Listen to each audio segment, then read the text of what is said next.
This is Monty in the Morning, the show Phoenix Magazine readers voted #1 talk radio show in Arizona. #1 during your morning commute. #1 whenever news breaks during your day. And #1 whenever and wherever you want to talk sports. Now it's time for Monty in the Morning.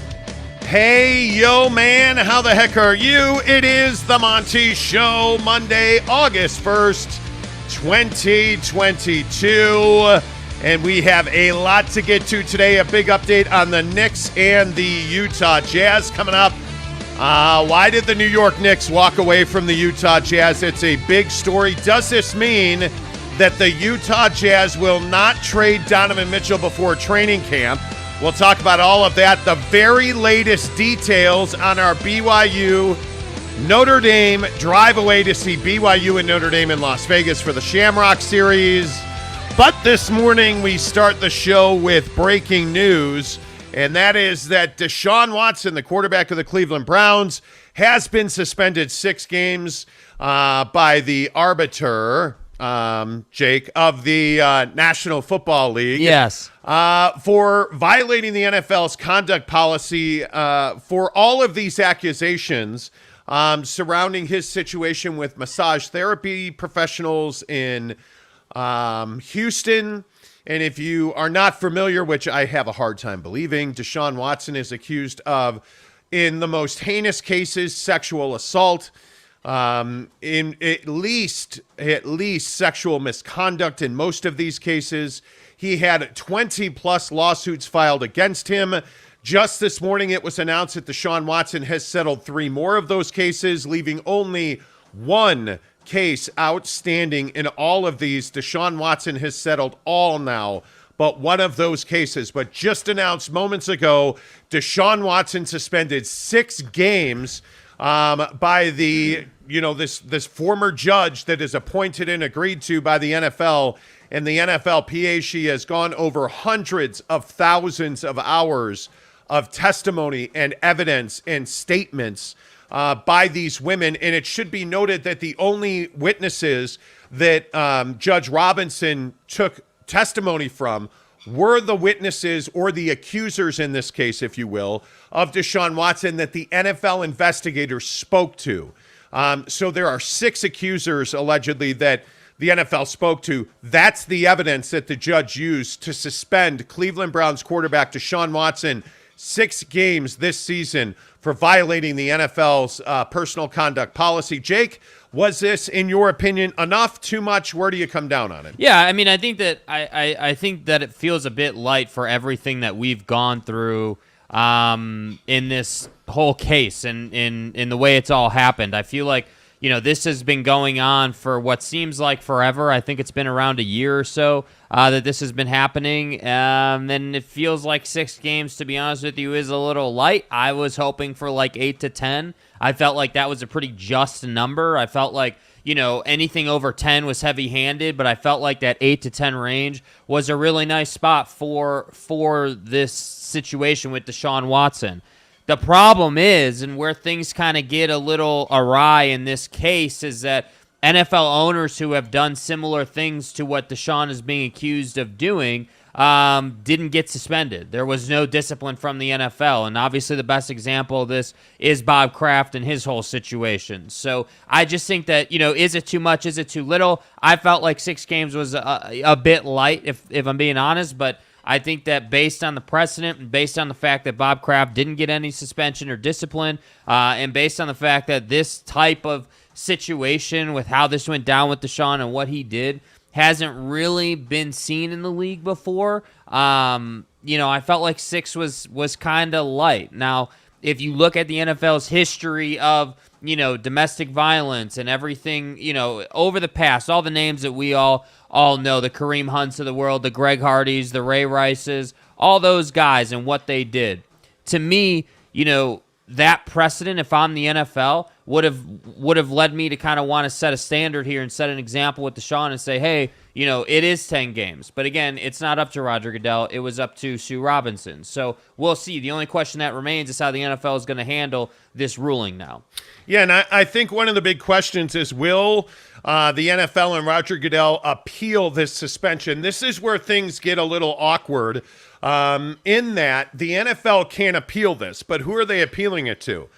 They'd be appealing it to themselves, because Roger Goodell, in all likelihood, would be the appeals officer, as is set up in the NFLPA and the NFL's, collective bargaining agreement. Roger Goodell has the final say here. So if they want Deshaun Watson to be suspended further, they can appeal it, and Roger Goodell will make a decision on that and essentially make the decision to suspend Deshaun for a year, which is what I think I've said from the beginning. I believe that Deshaun should be off the field for a year. I don't know why I keep messing that up, but I feel like Deshaun should have been taken off the field for a year. And I think the NFL agrees. They do not want him to play that road game in Houston. They do not want the circus atmosphere that would certainly follow Deshaun back to Houston should he go with the Browns to play there. Well, guess what? Now with 6 games, he's going to be, if they don't appeal, he is going to be in Houston to take on the Texans. So that is certainly something to think about. But this goes back to what NFL players have said for many years, that it is unfair that Roger Goodell, no matter what, at the end of the day, is the judge, jury, and executioner in these cases. And I would agree with that. I think it is really unfair. It is really balanced with an independent arbitrator making this decision, and then you go ahead and say, well, we don't like that decision, so we're going to make a different one. That feels unjust, but that is what the players agreed to. So it's kind of hard to go back and argue about that now. My feeling on this is that Roger Goodell is going to appeal this, and Roger Goodell is going to extend this suspension. And, Jake, I would not be surprised if they gave Deshaun Watson an entire year. Yeah, and I think the only I completely agree with that. I think a year is not out of the question. I think the only other consideration for the National Football League and Roger Goodell is, how long do you want the saga to continue? How long is the league going to have to deal with this situation? I mean, obviously this morning with this ruling coming out is obviously the next step in the process, and now it's on Roger Goodell's plate, but I just feel like this has been such a long thing. Like, it's been, he sat out all of last season. Now he's going to sit out a lot of this season, if not the entire season, depending on how Roger Goodell handles it. And so to me, I find myself sitting here just saying, man, like, how long is the league wanting to deal with this? I mean, I know it's not a matter of convenience for the league, certainly. It's not a situation where you're saying to yourself, hey, we're going to accept this ruling because we want to get this done and over with. I know that's not the approach they're taking, obviously, but I just feel like if this goes on the whole season, what are we all going to be talking about? Well, it's going to be Jacoby Brissett or Josh Rosen for the Cleveland Browns. And what if they had, Deshaun? That's what everyone's going to be talking about. So for me, I feel like if I'm Roger Goodell, I'm probably not handing out a year. I'm probably handing out like half the season, which we're a little below that right now. So again, I'll just maintain, I think what's realistic in the world we live in is probably 10 games, but I'm with you. Hey, if they give him a year, I'm not gonna pitch a fit over that, because I do think that is still just. Yeah, I think that the biggest issue I have with this is it's 25 different accusations. Yeah. Now, Tony Busby, the attorney that's representing most of these women, listen, you can say what you want, but it almost doesn't matter how you come to it. It's 25 women that are accusing Deshaun Watson of really different crimes of a sexual nature. And in the NFL, where you have a stigma of violence against women, where we have multiple cases of heinous domestic violence, including, spousal abuse, murder, I don't see how you can go light on this. I don't see how you can go light when you have a situation where the reputation of the league is on the line. And again, if you're just tuning in this morning, Deshaun Watson has been suspended for the first 6 games of the season for violating the NFL's personal conduct policy related to these 25 different civil lawsuits. And I think that's an important distinction to make here. It is 25 civil lawsuits. The police in Houston investigated these charges and chose not to file criminal charges, mainly because a lot of these women chose not to cooperate with the police, but instead file civil cases for financial settlements with Tony Busby against Deshaun Watson. And again, if you're also just tuning in this morning, 23 of these cases were filed. He has now, Deshaun Watson, settled all but one of those cases.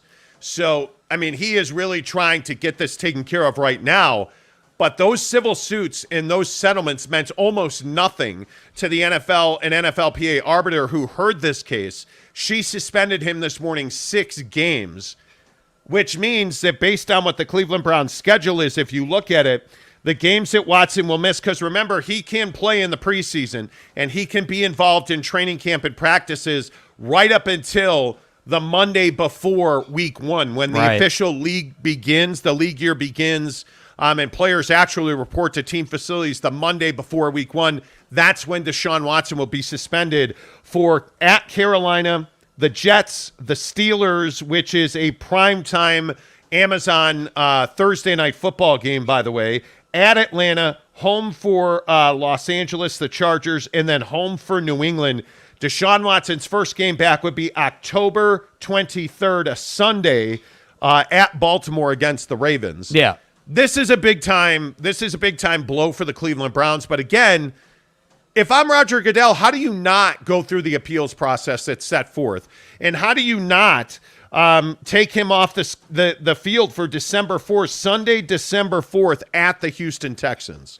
Yeah, I think it's, and that's what I mean. I think there's a lot of considerations if you're the league and you're Roger Goodell. I mean, on one hand, I could see him saying, hey, you know what? Sue Robinson, came down with this decision. And I do think it matters that Sue Robinson is a woman making this decision on a case that is, violence against women, like indiscretions against women. I think that absolutely matters. So I could see Roger Goodell just saying, hey, yeah, we're going to go with this because that's her decision. On the other side, I could definitely see, I completely agree, I could totally see Roger Goodell saying, no, we're going to appeal this, we're going to take control of this, and we're going to make an example out of Deshaun. And yeah, we are going to take him off the field for Houston. We are going to take him off the field, for the Steelers, the Ravens, and Houston. Like, I could definitely see that taking place. So I think it literally just is a matter of choice if you're Roger Goodell. And I think, again, referencing the NFL's track record with this type of thing, they've been pretty poor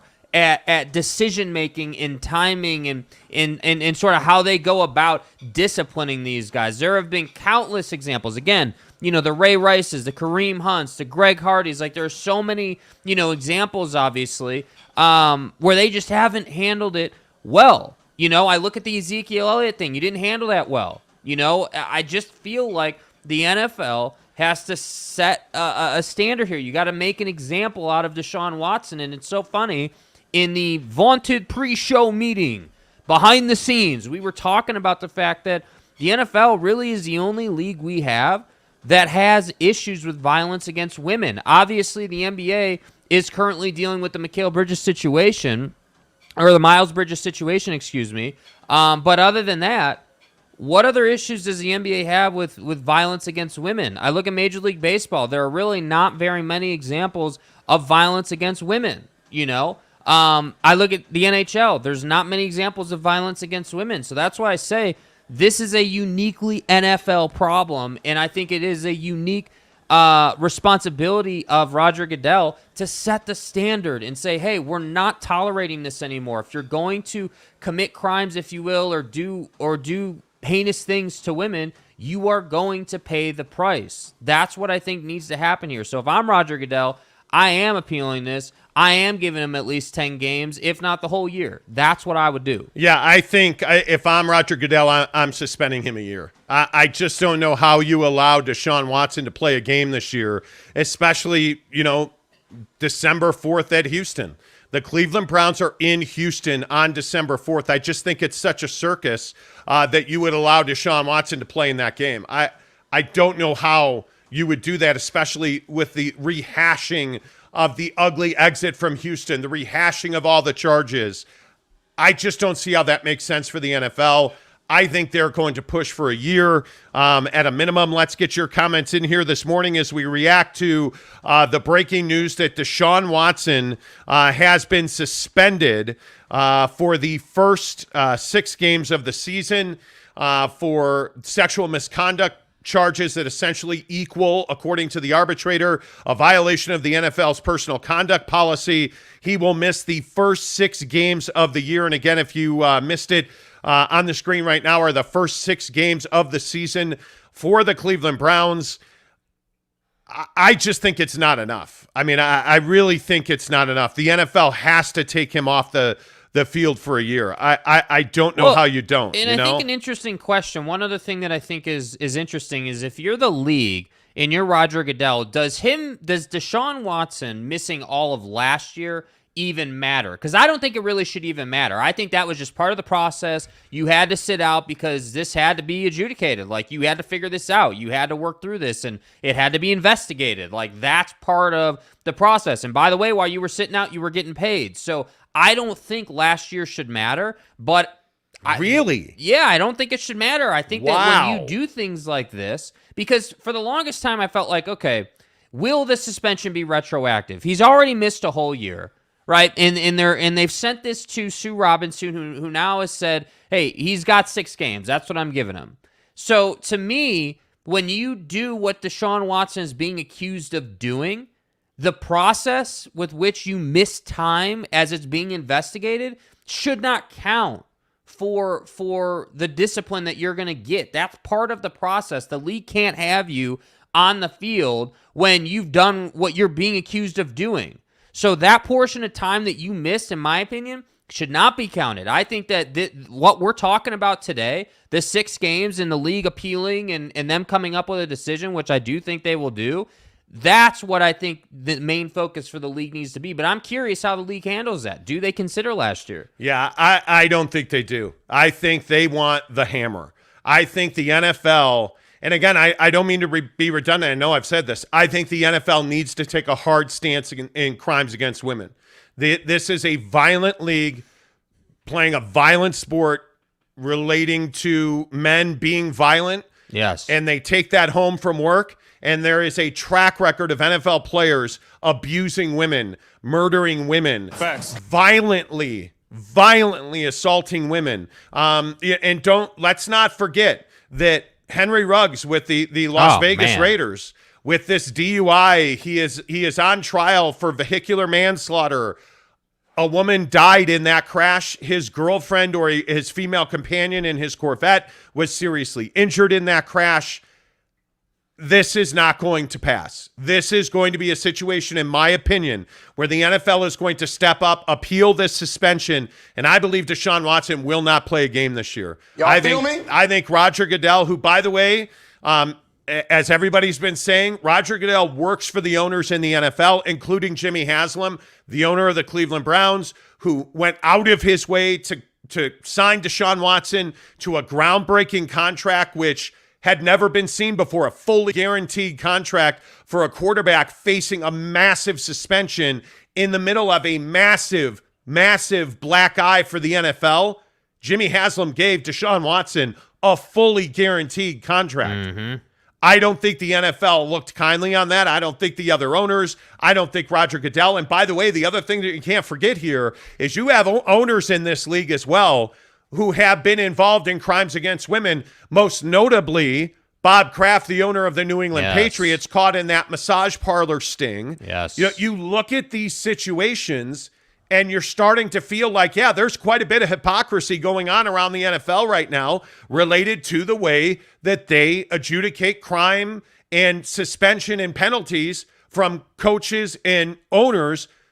And there seems to be a line that differentiates that group from the players. Yes. It would be, in my opinion, it's going to be an awfully difficult, sales pitch to Jimmy Haslam to say we're taking your quarterback off the field for a year. And frankly, I think there's a lot of other owners. I would guess that you would get 3 to 6 owners who would agree with Jimmy Haslam on this. Yeah, no, I think that no matter what, as we lay this out there, it's a no-win situation for the league. And what I mean is that if you suspend Deshaun for any amount of time in this situation, you have egg on your face because you didn't suspend Bob Kraft or any of the other owners, right? But then if you suspend Deshaun heavy, let's say you gave him the whole regular season, he could come back for the playoffs, just as an example off the top of my head. Well, then you still have egg on your face because Jimmy's going to be pissed. The owners are going to be pissed. Like the people you work for are not going to be amused. So that's why I say this is the issue. So if you're Roger Goodell and you've had, like, what has it been, 14 months or whatever it's been to kind of figure out your stance on this, I just hope that they're strong in whichever way that they go. All right, let's get your comments in here. Tanner Plummer first in. Deshaun Watson gets 6 games and loses just 0.14% of his $230 million salary. That doesn't sound right either. But there's also a lot of conversation around the league that the reason that Deshaun Watson chose the Cleveland Browns is because they were willing to guarantee him that money, which would also make him whole from the settlements that he is signing with these accusers. So, listen, Jimmy Haslam, the owner of the Browns, has not exactly been, controversy-free himself. Mm-hmm. He owns, I believe he owns the Love's Truck Stop brands and others. He has had a credit card, fee issue. And I'm telling you, this league has a history of dirty deals. And I think this is another one of those. And Tanner, I think your previous point where you said Calvin Ridley gets suspended for a year for betting on NFL games, Watson gets suspended 6 games for sexual misconduct, that doesn't sound right. It's a great point. I mean, and that's what I mean. Like, the NFL is a league of hypocrisy. It always has been, and unfortunately, my belief is it always will be. A small portion of me hopes that changes in the next couple of days, but somehow I doubt that. Yep. Ryan Scandura, good morning, Ryan, says, LOL, if Goodell had his way, Watson would be playing the full season. Oh, I doubt that. I think Roger Goodell wants – I think if Roger Goodell had his way, Deshaun Watson would never see the field in the NFL ever again. I firmly believe that. I think Roger Goodell is a lot of things. He is not unintelligent. He is a savvy veteran operator. He understands what's at stake here for the NFL.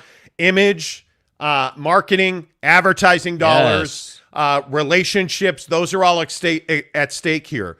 I think the main reason, if you're Roger Goodell, that you're going to suspend Deshaun Watson is image. I don't think there's any doubt about it. Perception is reality in this game, and I don't think there's any doubt either that Roger Goodell is well aware of that. He is well aware that this league has a history of essentially allowing men to abuse women and get off with light penalties. The only guy that really paid a price for what happened in his life was Ray Rice, who never played in the NFL again. So my feeling is that, this is going to be a heavy, heavy price for Deshaun Watson. Cohen Wiley says, I do love how more than half the league in the NBA is very, very good and more spread out than a few years ago when there was a trend to start super teams. We will talk a lot of NBA, which is why I chose that comment. A lot on the Jazz and the Knicks, a lot on Kevin Durant coming up on the show as well. But we're talking about this situation where Deshaun Watson has been suspended for the first 6 games of the season this morning for his situation with these 25 women that have accused Deshaun Watson of sexual misconduct. Some, alleging heinous sexual crimes by Deshaun Watson against them in these civil suits. The arbitrator this morning, a former federal judge, has handed down a 6-game suspension, which feels incredibly light to me. It almost feels like no penalty at all. Right. And the question that I guess I wonder about is Deshaun Watson getting a free pass on this situation? It feels like he is. There will be no criminal case. He will not even have to worry about going to jail. He has got a $230 million fully guaranteed contract with the Cleveland Browns after, mind you, all of this came to light.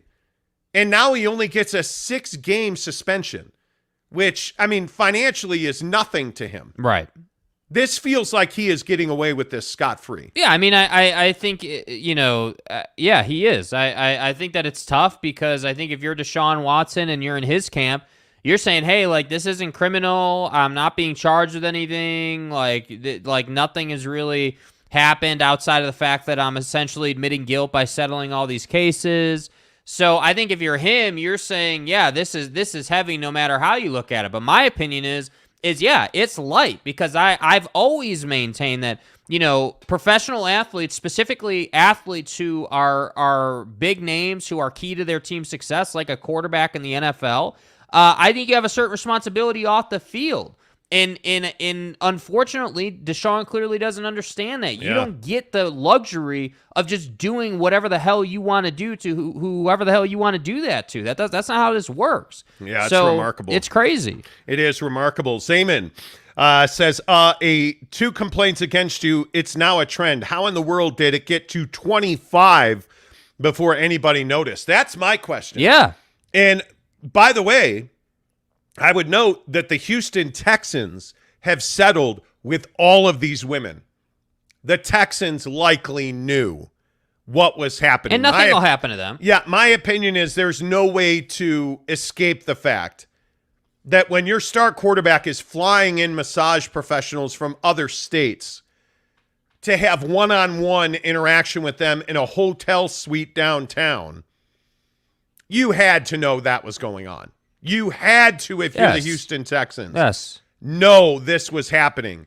He then, and the other thing I think is important here is the owners of the Houston Texans, the McNair family, are good friends with this attorney that's representing these women against Deshaun Watson, Tony Busby.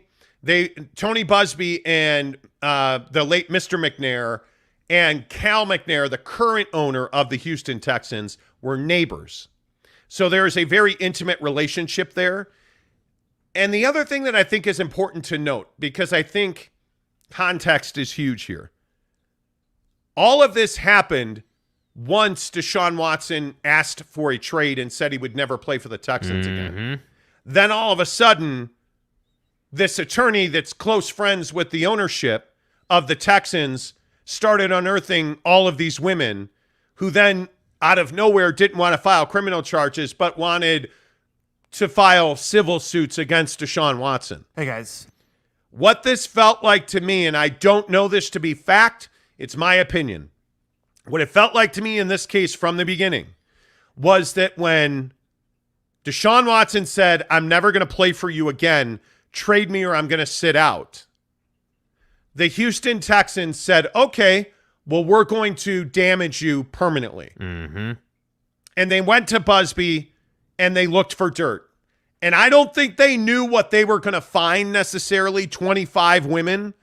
They knew he was doing this with women in hotels. Here's the game plan. Which is why when the Tony Busby came knocking, notice there were no civil lawsuits filed. Notice there were no big to-dos about, hey, we're taking the Houston Texans to trial. There were quiet settlement negotiations that were quickly concluded. Yeah.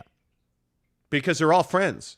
Tony Busby and the Houston Texans know each other. Well, let's talk about it. I'm a good listener. So it was easy to settle those cases. Yep.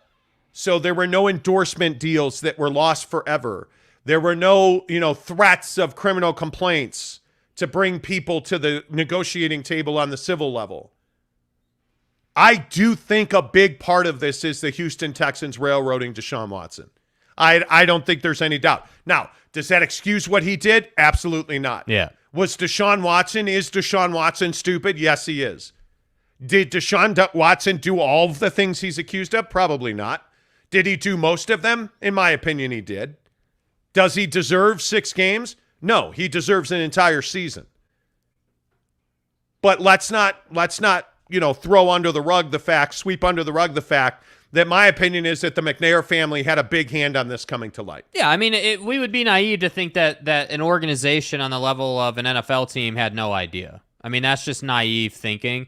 To me, the minimum is they knew about it. They probably didn't do much about it initially because it wasn't a problem. Nobody in the public knew about it. And I think that, NFL teams, specifically, again, with quarterbacks, this would be different if we were talking about a long snapper, right? Nobody would give a damn. The guy would just be cut, and we'd say, see you later. But because it's a starting quarterback, there's a certain point you get to where you have to start caring. So it is an interesting situation, but I don't think nothing's going to happen to the Texans. That much is clear. Yeah, I think it's over for the Texans now. As soon as they settle those cases, and my guess is, and again, I don't know this, it's just my opinion. Yeah.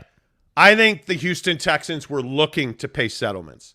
They wanted it to be known that they settled with these women. They gave them a financial settlement. We are admitting our wrong here.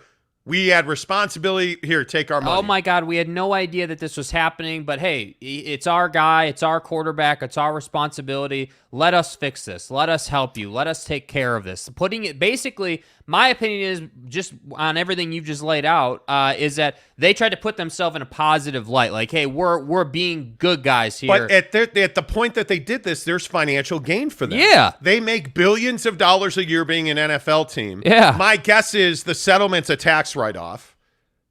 There was a gain here for them. Yeah. They won. Deshaun Watson lost. They won.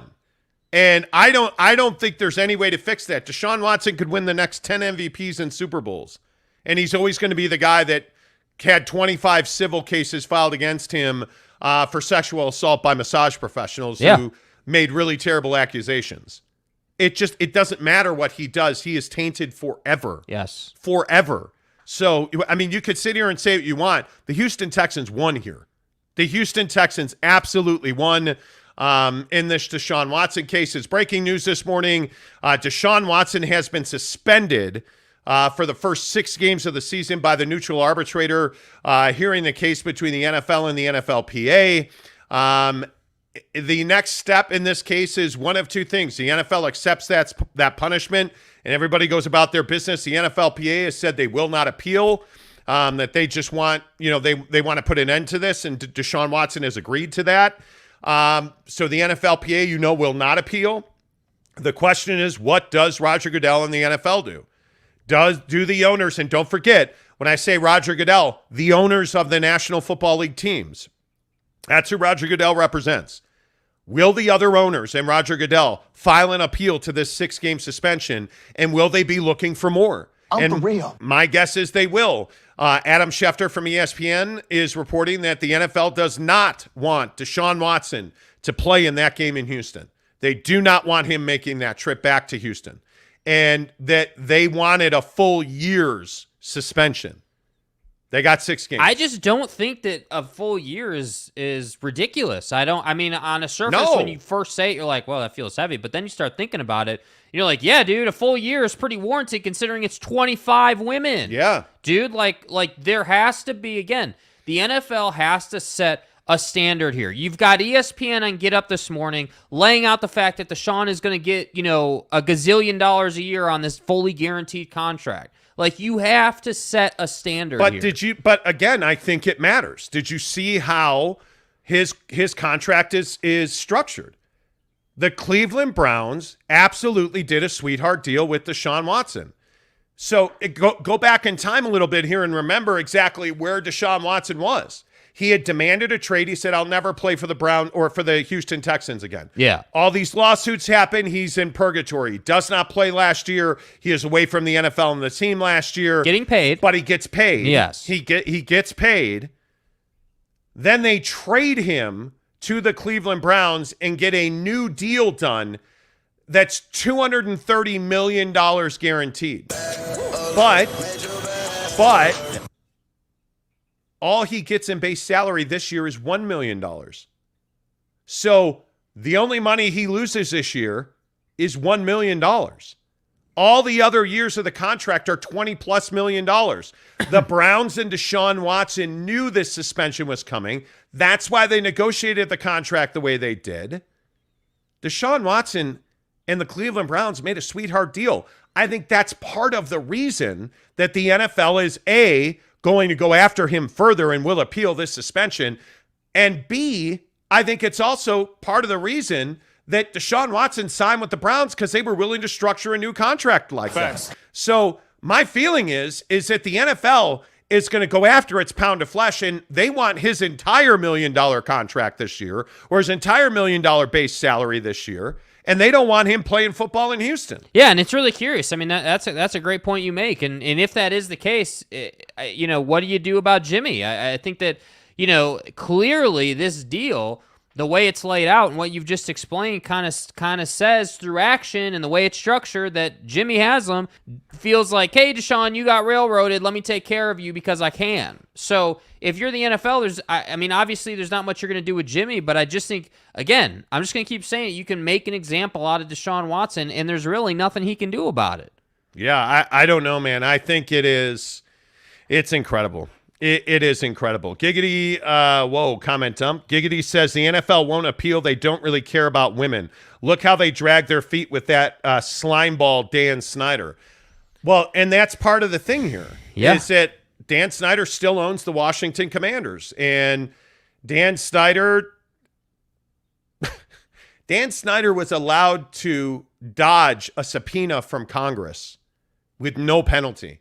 Dan Snyder was allowed to only testify in Congress by video of his own volition, so that it was, I was not subpoenaed. I testified willingly. Do you guys know that happened with Dan Snyder? The only reason that Dan Snyder agreed to testify is because he said, I'm doing it willingly. Dan Snyder did not want the stigma of dodging a congressional subpoena, even though he dodged a congressional subpoena by living on a boat in the middle of the ocean so that he could not be served. That's what NFL owners do. They get privilege. They get a pass. That's the way the NFL works. They're billionaires. They're sheltered. Absolutely, Deshaun Watson's there. I would be shocked if the NFL did not appeal this suspension. Yeah. I'd be shocked. My gut is, and what my opinion is that Roger Goodell's going to suspend him for the entire year. They will appeal. Roger Goodell, by the way, is the arbitrator in those appeals. He's the decision maker. They will appeal. Roger Goodell will rule and suspend Deshaun Watson for an entire year, in my opinion. Yeah. I just think that's the way this is going to go. And frankly, I would be surprised if it went any other way. A drinking and cigar journey with Eric Leatham gives us a $3 tip this morning. Thank you. Thank you. Appreciate you guys. Let's see. James Knight says, wake me up once we begin the sports chat. Okay, great. We'll see you in a while. We'll see you in a while, I guess. Is this not sports chat? I don't know. Tanner Plummer says, I remember the Eagles being interested in Watson this past offseason. Boy, am I glad they didn't make that deal. I would agree with that. I just think, the more I think about it, the more I feel like the Browns are counting on us all forgetting this in like 2 seasons. If you think about it, Kareem Hunt is perfectly fine, right? Like, these other guys, Ezekiel Elliott's completely fine. Kareem Hunt on tape kicking a woman. Yeah, just fine. In the lobby of a hotel. Ezekiel Elliott, star back for the Dallas Cowboys, accused of essentially holding a woman against her will in an apartment, and like heinous crimes against women. Yeah. No penalties really, no punishments of any kind. And now just living their best life, on Hard Knocks, getting paid. Like this is what I mean. I truly feel like the Browns are counting on us just forgetting and just moving on. I think so. And that's why I think ultimately the NFL, not that that's probably a consideration for them, but I think that's another reason why he should get a year so that people don't forget. Yeah. Interesting. A drinking and cigar journey with Eric Leatham says Deshaun Watson is a great QB. When you have all this money, what makes him do something like this?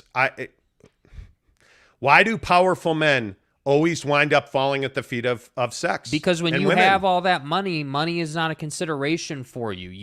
It's not like you're saying, oh yeah, well, damn, I'm going to lose $1 million this year. I got 229 more though. Like he doesn't care. It doesn't matter, and that's the thing. These guys think they can do whatever they want, and that's just not the case. Ryan Scandura says, I think that's true about his legacy being tarnished. Ben Roethlisberger was celebrated. The league didn't care about his accusations. You see what I mean?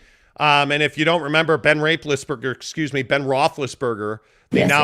the now retired king of thickness at quarterback, was accused by multiple women of sexual assault in a bar in a college town. I mean, just terrible accusations. And really nothing was ever done about it. Nothing was ever done about it. Ryan Buckley, good morning, too. He says, all athletes are privileged. Look at Brittany Griner. Went to Russia on more than one occasion and brought drugs. Caught. Well, okay. She didn't bring drugs. She had cannabis oil, which she had a prescription for, but which is illegal in Russia. I think Brittany Griner would have gotten caught for something. They were looking for somebody. So I don't know that I would go that far. I really don't think I go that far. Mike Maple says, too bad the Browns aren't on Hard Knocks this year. Seriously. Compass just keeps trying. He says Knicks. You know, we'll get there eventually. Like, is this, so let me ask you this. Is this not a big story? I'm amazed by the fact that so many people are like, nah, not a big story, not surprised. This is no big thing. Like, out of 10 in the comments, how important is this story to you and your sports fandom?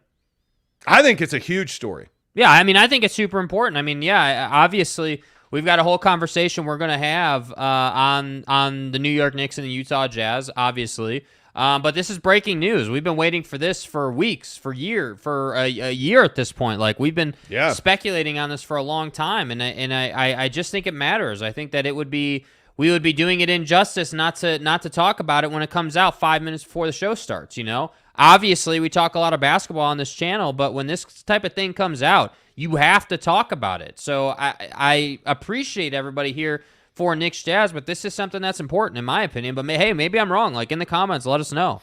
Yeah, let's see. So let's run through them. They're actually dropping numbers for you, Jake. Dax Johnson, good morning. Dax says 5. Okay. Clutch Kicks says 7. Okay.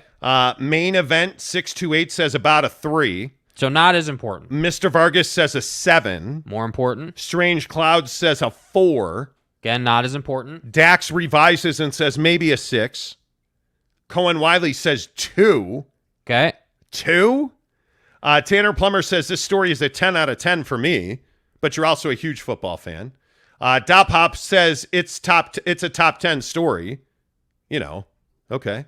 Sean Mirzinski says, I mean, it's important, but not a shock. That's the thing. Well, that's probably true. But here's the thing. Yeah, you're totally right. It's not a shock, but I think we're not sitting here saying it's shocking. What we're saying is that this conversation in sports overall, like, setting the correct precedent, sending the right message, that's what really matters. Like, I look at, you know, a similar sort of situation, if you will, from a media standpoint, is this LIV PGA thing and everything that's gone down with that. Like, that type of thing, when your reputation's on the line, when your image is on the line as a league, I think it's really important to talk about it. When Tiger Woods was banging Perkins waitresses out back, like, we were all talking about it for good reason. He lost sponsorship over this. He lost a massive amount in his image over it. Like, I just think that when male athletes who are massive stars, which Deshaun Watson definitely was, when they do things against women like this, you can't just skip over it. I just don't think that's the right thing to do. No, I would totally agree with that. I think it is a big deal. Barfing Chicken says 7. Yeah. Dax Johnson says, okay, Jake, you talked me into a solid 7. Okay, thank you. Okay. Yes. Okay. DJ Lopez says people probably aren't surprised because it's nothing new in the NFL. They always drop the ball on things like this. Good Lord, yes, they do. But have they dropped the ball on this particular one yet? Because I feel like right now they haven't dropped the ball yet. I'm surprised. You know what I'm surprised about? If we're gonna say that they dropped the ball, I'm surprised the NFL hasn't done anything yet. Like, I'm surprised that the NFL essentially took no action early on in this case. They didn't put him on the administrative list. They didn't take him off the field. Nothing. You had multiple women early in this case. It was 7, then 10, then 15, now 20. And the NFL never took him off the field or kept him away. How is he on the practice field with the Cleveland Browns when all of this is still pending and you know what he did and you allowed him to settle? How did you not take him off the field while this was being adjudicated by this arbiter? That to me is what's surprising, that the NFL didn't do more earlier when you knew what was going on. Yeah, I think that's always been the disappointing part about the NFL. Yes. They've never been a proactive league, and this is one of my main gripes specifically with Roger Goodell and the ownership group. They've never been a proactive league. They've always been a reactive league. Hey, let's allow Deshaun for years on end to fly all these women out, to do all these heinous things. And you knew because the Texans were dirt bags. Yes. You knew. They had dirt on Deshaun. You knew what he was doing. Why else would you have settled that case? But we're going to let him keep doing it, and then once it comes out publicly, we're going to ruin this guy's legacy, reputation, his image. We're going to handle it that way. And then we're also going to let the image of the league take a beating as well in that process. That's what I've always had an issue with. Big Dog O-Town gives us a $5 tip. Big Dog, what's up? Good to see you. He says some powerful men have protection, whereas others don't. Far out being powerful, y'all know what's up. Money is not power. Money is the access to power. Money is the access to influence. You have to have Bob Kraft is powerful. Right. Deshaun Watson is not. Deshaun Watson, and I know this is probably going to piss a lot of people off, but Deshaun Watson is a young black man who works at the whim of powerful older white men who are billionaires. Deshaun Watson's a millionaire who plays in a league owned by billionaires. Yeah. Let's not forget that. He is a young black man, and in my opinion, he made some really stupid choices and committed heinous acts against women. 6 games is not enough. 6 games is not enough, in my opinion. But Deshaun Watson forgot who he was and where he was. Yeah, in this angle, not to cut you off, but this angle, so Caitlin Collins, a CNN reporter, is retweeting something that Clay Travis had said, the whole Calvin Ridley angle. So I think the Calvin Ridley thing, my point with that is it's just getting a lot of traction. I think a lot of people are frustrated, like Tanner was, that Calvin Ridley got an entire year for $1,500 on gambling, and Deshaun's got 6 games. But that's on paper. It is, and that's a great the point. Rule. That's a great point. The rule is in place. Yeah, that's a great point. The rule is in place. Yep. We haven't suspended anybody in baseball for steroids. Pete Rose has never been back in the game since his gambling suspension. Facts. It's on paper. Yeah. That's the rule. Yep. What rule says Deshaun Watson, hey, you get this many games for doing? Where's the rule in the rule book that says, hey, when you have 25 civil lawsuits against you for sexual assault, that's 6 games. Well, and I think, the one rule that people reference is the violating the personal conduct policy in the NFL. I believe the rule says it's a minimum of 6 games. I think I'd have to verify that, but I'm pretty sure that's what it is. And that's the trouble with this. Like, that's why I say Roger Goodell has a responsibility here. You can't just let it be 6 games. Like, that's not good enough. Yeah. Yeah, I think it's interesting. Again, just to recap before we get to Knicks and Jazz here, Deshaun Watson suspended 6 games for violating the NFL's personal conduct policy this morning by the, what would you say? Independent arbiter. Independent arbiter. Chosen, this former federal judge was chosen by both the NFLPA and the NFL. They agreed to have her as the arbitrator in this case.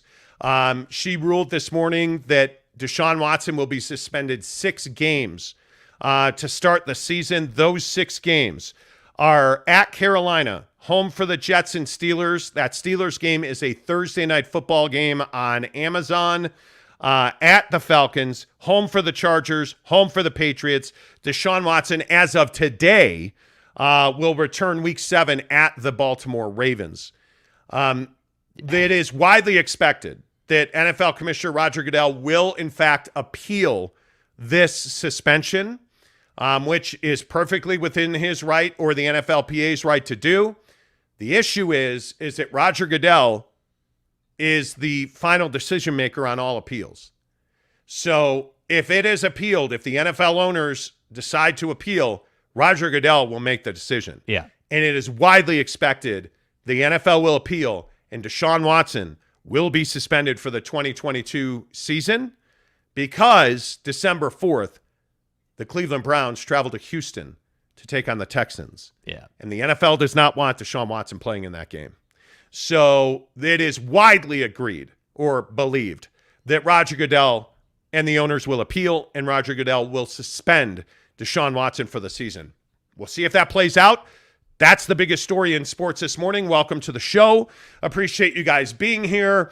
Please, if you're here right now, give us a thumbs up. It really helps the channel grow. I want to remind everybody that we are sending a listener and a friend, a listener plus one, to Las Vegas to see BYU take on Notre Dame in the Shamrock Series.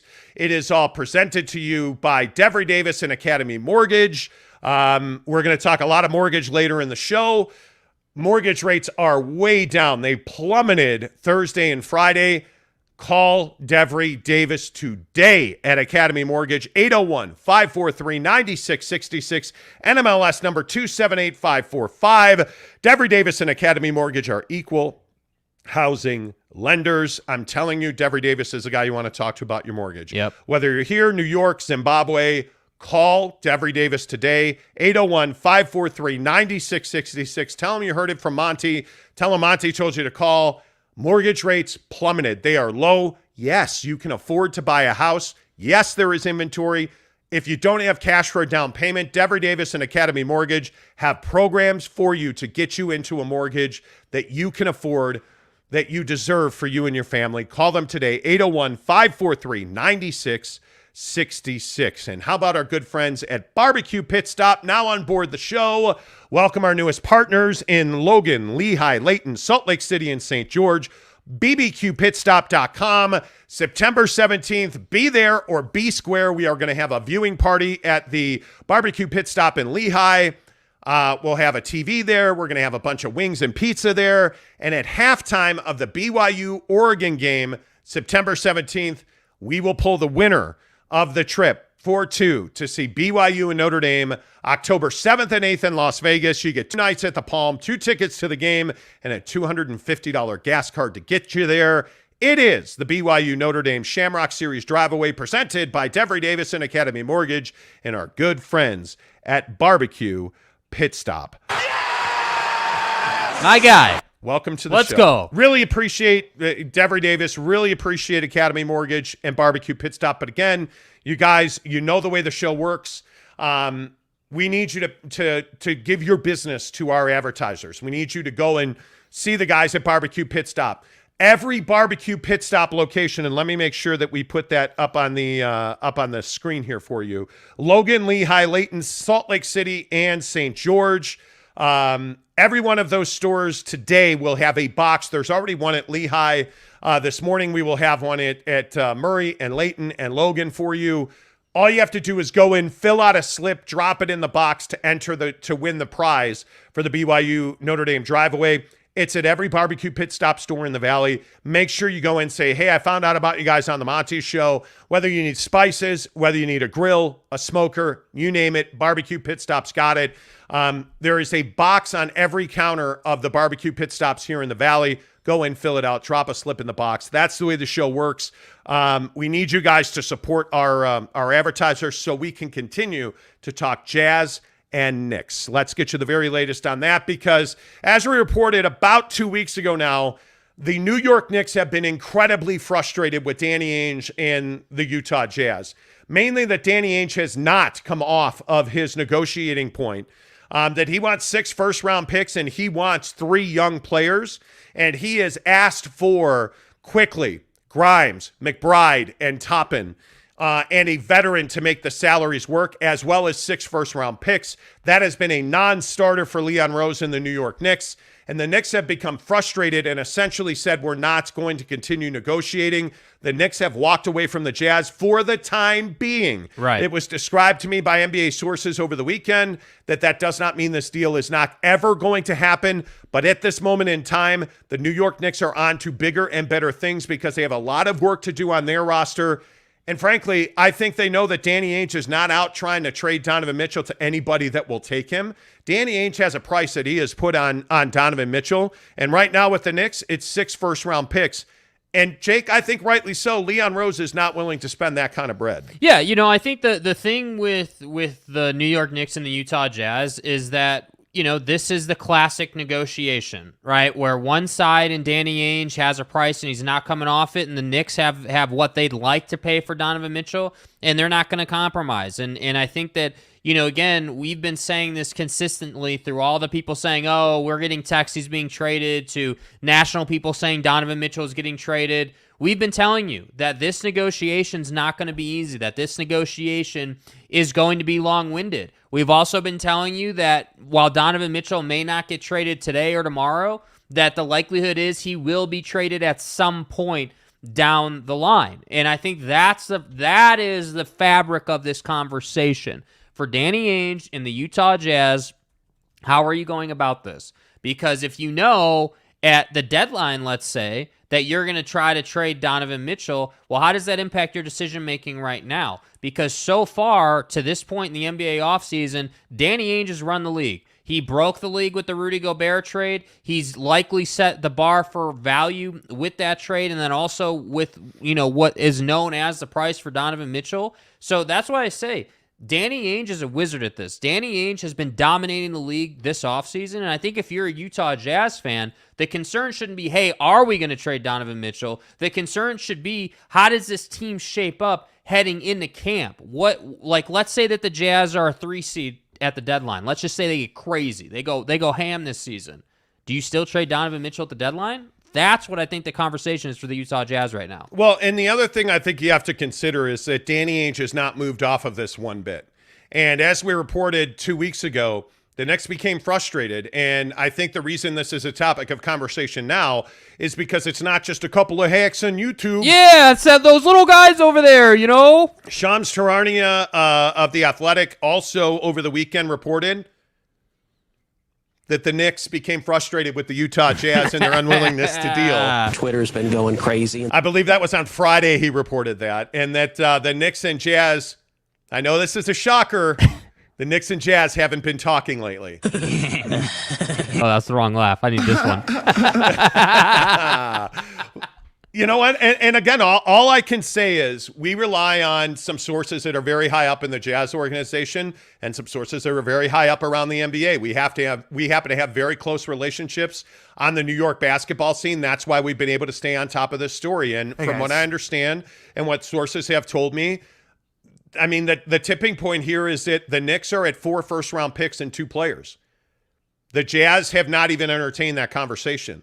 Leon Rose has, in my opinion, done a very good job here. Yes, he has. Like the RJ Barrett story that we reported, interestingly enough. Again, Jake, get the laugh ready. I don't know how this always happens. Here's some news from Shams and the insiders. The Utah Jazz are not interested in RJ Barrett. As we reported 2 weeks ago, because the Jazz don't want to pay to extend RJ Barrett on a max contract. Yes. The Knicks would have included RJ Barrett or were open to it. Mm-hmm. And as Shams reported over the weekend, the Utah Jazz are not interested in Julius Randle. As we reported 2 weeks ago. And none of this has changed. And I think this is why you have to temper all of these rumors. The guys in town here in Salt Lake that were like, oh, the trade is imminent. My phone is blowing up. Oh, somehow I told you so. As we said at that time, we did not believe the trade was close. Yeah. And the story that we were told 10 days ago now was that the Knicks and the Jazz had at one point gone to the league and said, okay, how many of these draft picks are actually allowable in trade? That's how complex this is. I just want to take a moment on that one point. That's how complex this negotiation is. You've got the Utah Jazz and the New York Knicks going to the league office asking, hey, how many of these are actually available? Just so we can understand. Because you start getting into unprotected, protected, future trade swap. It starts getting very, very complicated.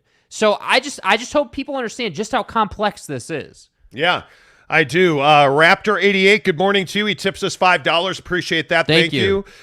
Says, good morning, guys. Finally made it to a live show. Raptor88, let's go, baby. Good to see you, Welcome my friend. to the show. The Nye guy says there's a huge difference between trying to trade and listening to offers. I think that's a very good point. Excellent point.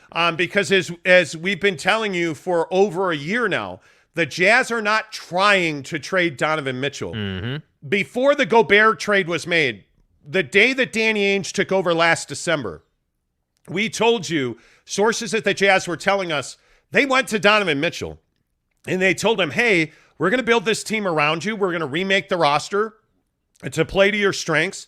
We're going to trade Rudy Gobert and build this team around Donovan Mitchell. Hey, look here, man. That's exactly what they did. The only reason that we are having this conversation about the Knicks is because the Knicks made an offer as a starting point that Danny Ainge can't refuse to listen to. I mean, they have been persistent. The Knicks have been calling the Jazz on Donovan Mitchell back to the trade deadline. Yeah. They have been looking for Don. That deal wasn't close at the trade deadline. Then when the summer started, the Knicks came back to the Jazz and offered 4 first-round unprotected picks as a starting point.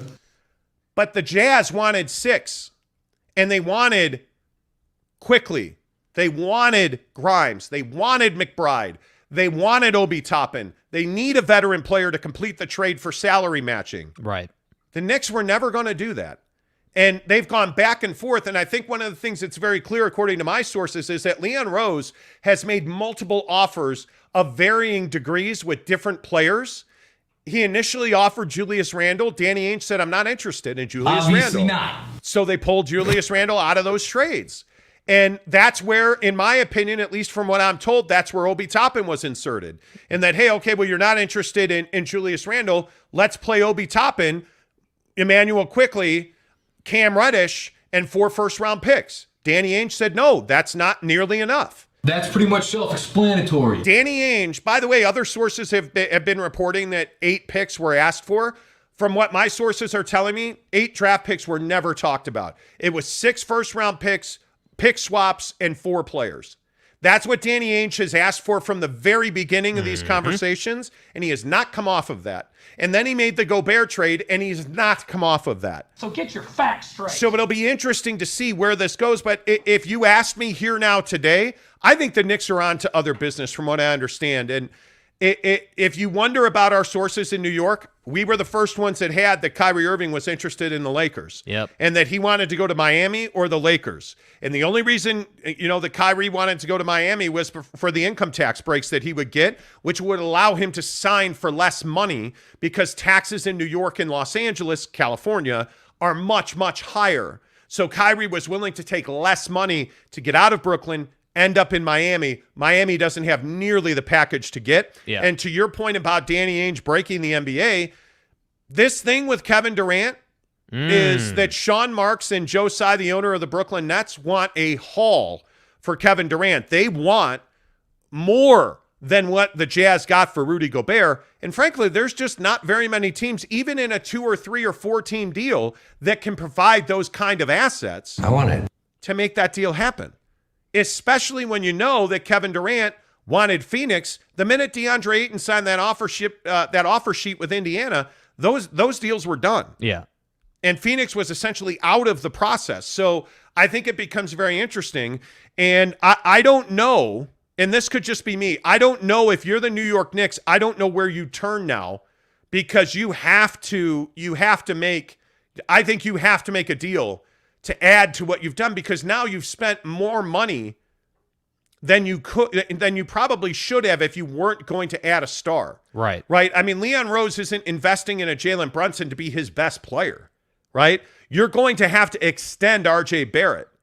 That's a lot of money that you're going to put into this team to be a 7th, 8th, 9th, 10th team in the East. Like, you can't do that. Well, and what are we hearing now out of Brooklyn? I also think this is super important. We've heard a couple of things over the weekend. One, now we're getting reports saying Kevin Durant, quote, is not wired for sitting out the entire year if he's not traded. And then you get, Ben Simmons' teammates, specifically Seth Curry, saying that he doesn't think Ben Simmons needs to focus on a jump shot, that Ben Simmons needs to focus on what he's good at, which is defense, rebounding, playing in transition, and attacking the basket. So the more the days go by, as we've been saying again, the more the days go by, the more and more it's likely that nothing will happen in Brooklyn. That if anything happens, it will be very low-level trades, bench guys or that type of deal. So that's why I say, like it or hate it, I know we get a lot of Knicks fans in the comments, even for Utah Jazz fans. Danny Ainge is in control, and you need to be patient because I'm telling you, when trades do happen, there will be a lot of guys moving. Yep, totally agree with that. Let's get some of your comments in here. Cash Out James says RJ was never available in the first place. I got news for you. The New York Knicks were willing to talk RJ Barrett for Donovan Mitchell. Yeah. There is. I have been told that. Who wouldn't do that, though? I've been told that by 3 separate sources in different places, not related to each other, that they were talking RJ Barrett. So you can sit here and say that RJ Barrett wasn't available, and if you want to believe that, hey man, let's negotiate. I'll give you the Brooklyn Bridge for $500. I'm sorry if you're offended by that. I mean, because that. I'm telling you, he was available. The biggest question on RJ Barrett is RJ Barrett worth a max extension? Somebody's going to give it to him. Just like somebody gave it to DeAndre Ayton in Indiana, somebody's going to give it to RJ Barrett. And if it's not the Knicks, I can tell you now, it's not going to be the Utah Jazz. Yeah.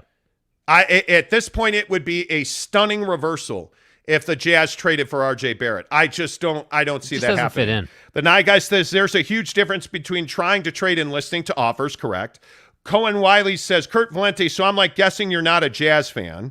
I missed what Kurt said. Kurt said, Mitchell will demand a trade to the Knicks. The Jazz roster absolutely stinks. Ainge is in full tank mode. I totally disagree. Yeah, you have no. I mean, with all due respect, you just don't know what you're talking about. Yeah, I don't see that the Jazz are in full tank mode. I don't. Which is another narrative that we've dispelled several times. Everybody said, oh, well, when they traded Rudy Gobert, oh, they're rebuilding, they're tearing it down, they're trading Don. That's not what's happening here. We need to be on the same page about that. Well, I would also go back to the day they traded, July 1st, the day they traded Rudy Gobert. They were moments, the Utah Jazz were moments from acquiring DeAndre Ayton. They were very close on that deal, and it just didn't happen. And I think that it tells you the Jazz are in the catbird seat here. The Jazz can go any way they want to go. If they want to go into a full tank mode, which I don't think that's what you're doing here, because I think they know they're not going to get VW. They're not going to likely have the number 1 pick. I think they know that. Yeah. I think what you're watching the Utah Jazz do right now is the Utah Jazz are trying to be just good enough. They're trying to be just good enough. And I think at the deadline, they're going to evaluate this team again. What do you think just good enough for the Utah Jazz is? I mean, if you go to camp with what you have right now, if you start the season with what you have right now, certainly you are not good enough. They don't have a big of note. They need a big. They need a power forward. They need to trade Bojan Bogdanovic and Mike Conley. Facts. But if you go to camp with those guys and you sign centers, if Kofi Coburn's your starting center, you're in trouble.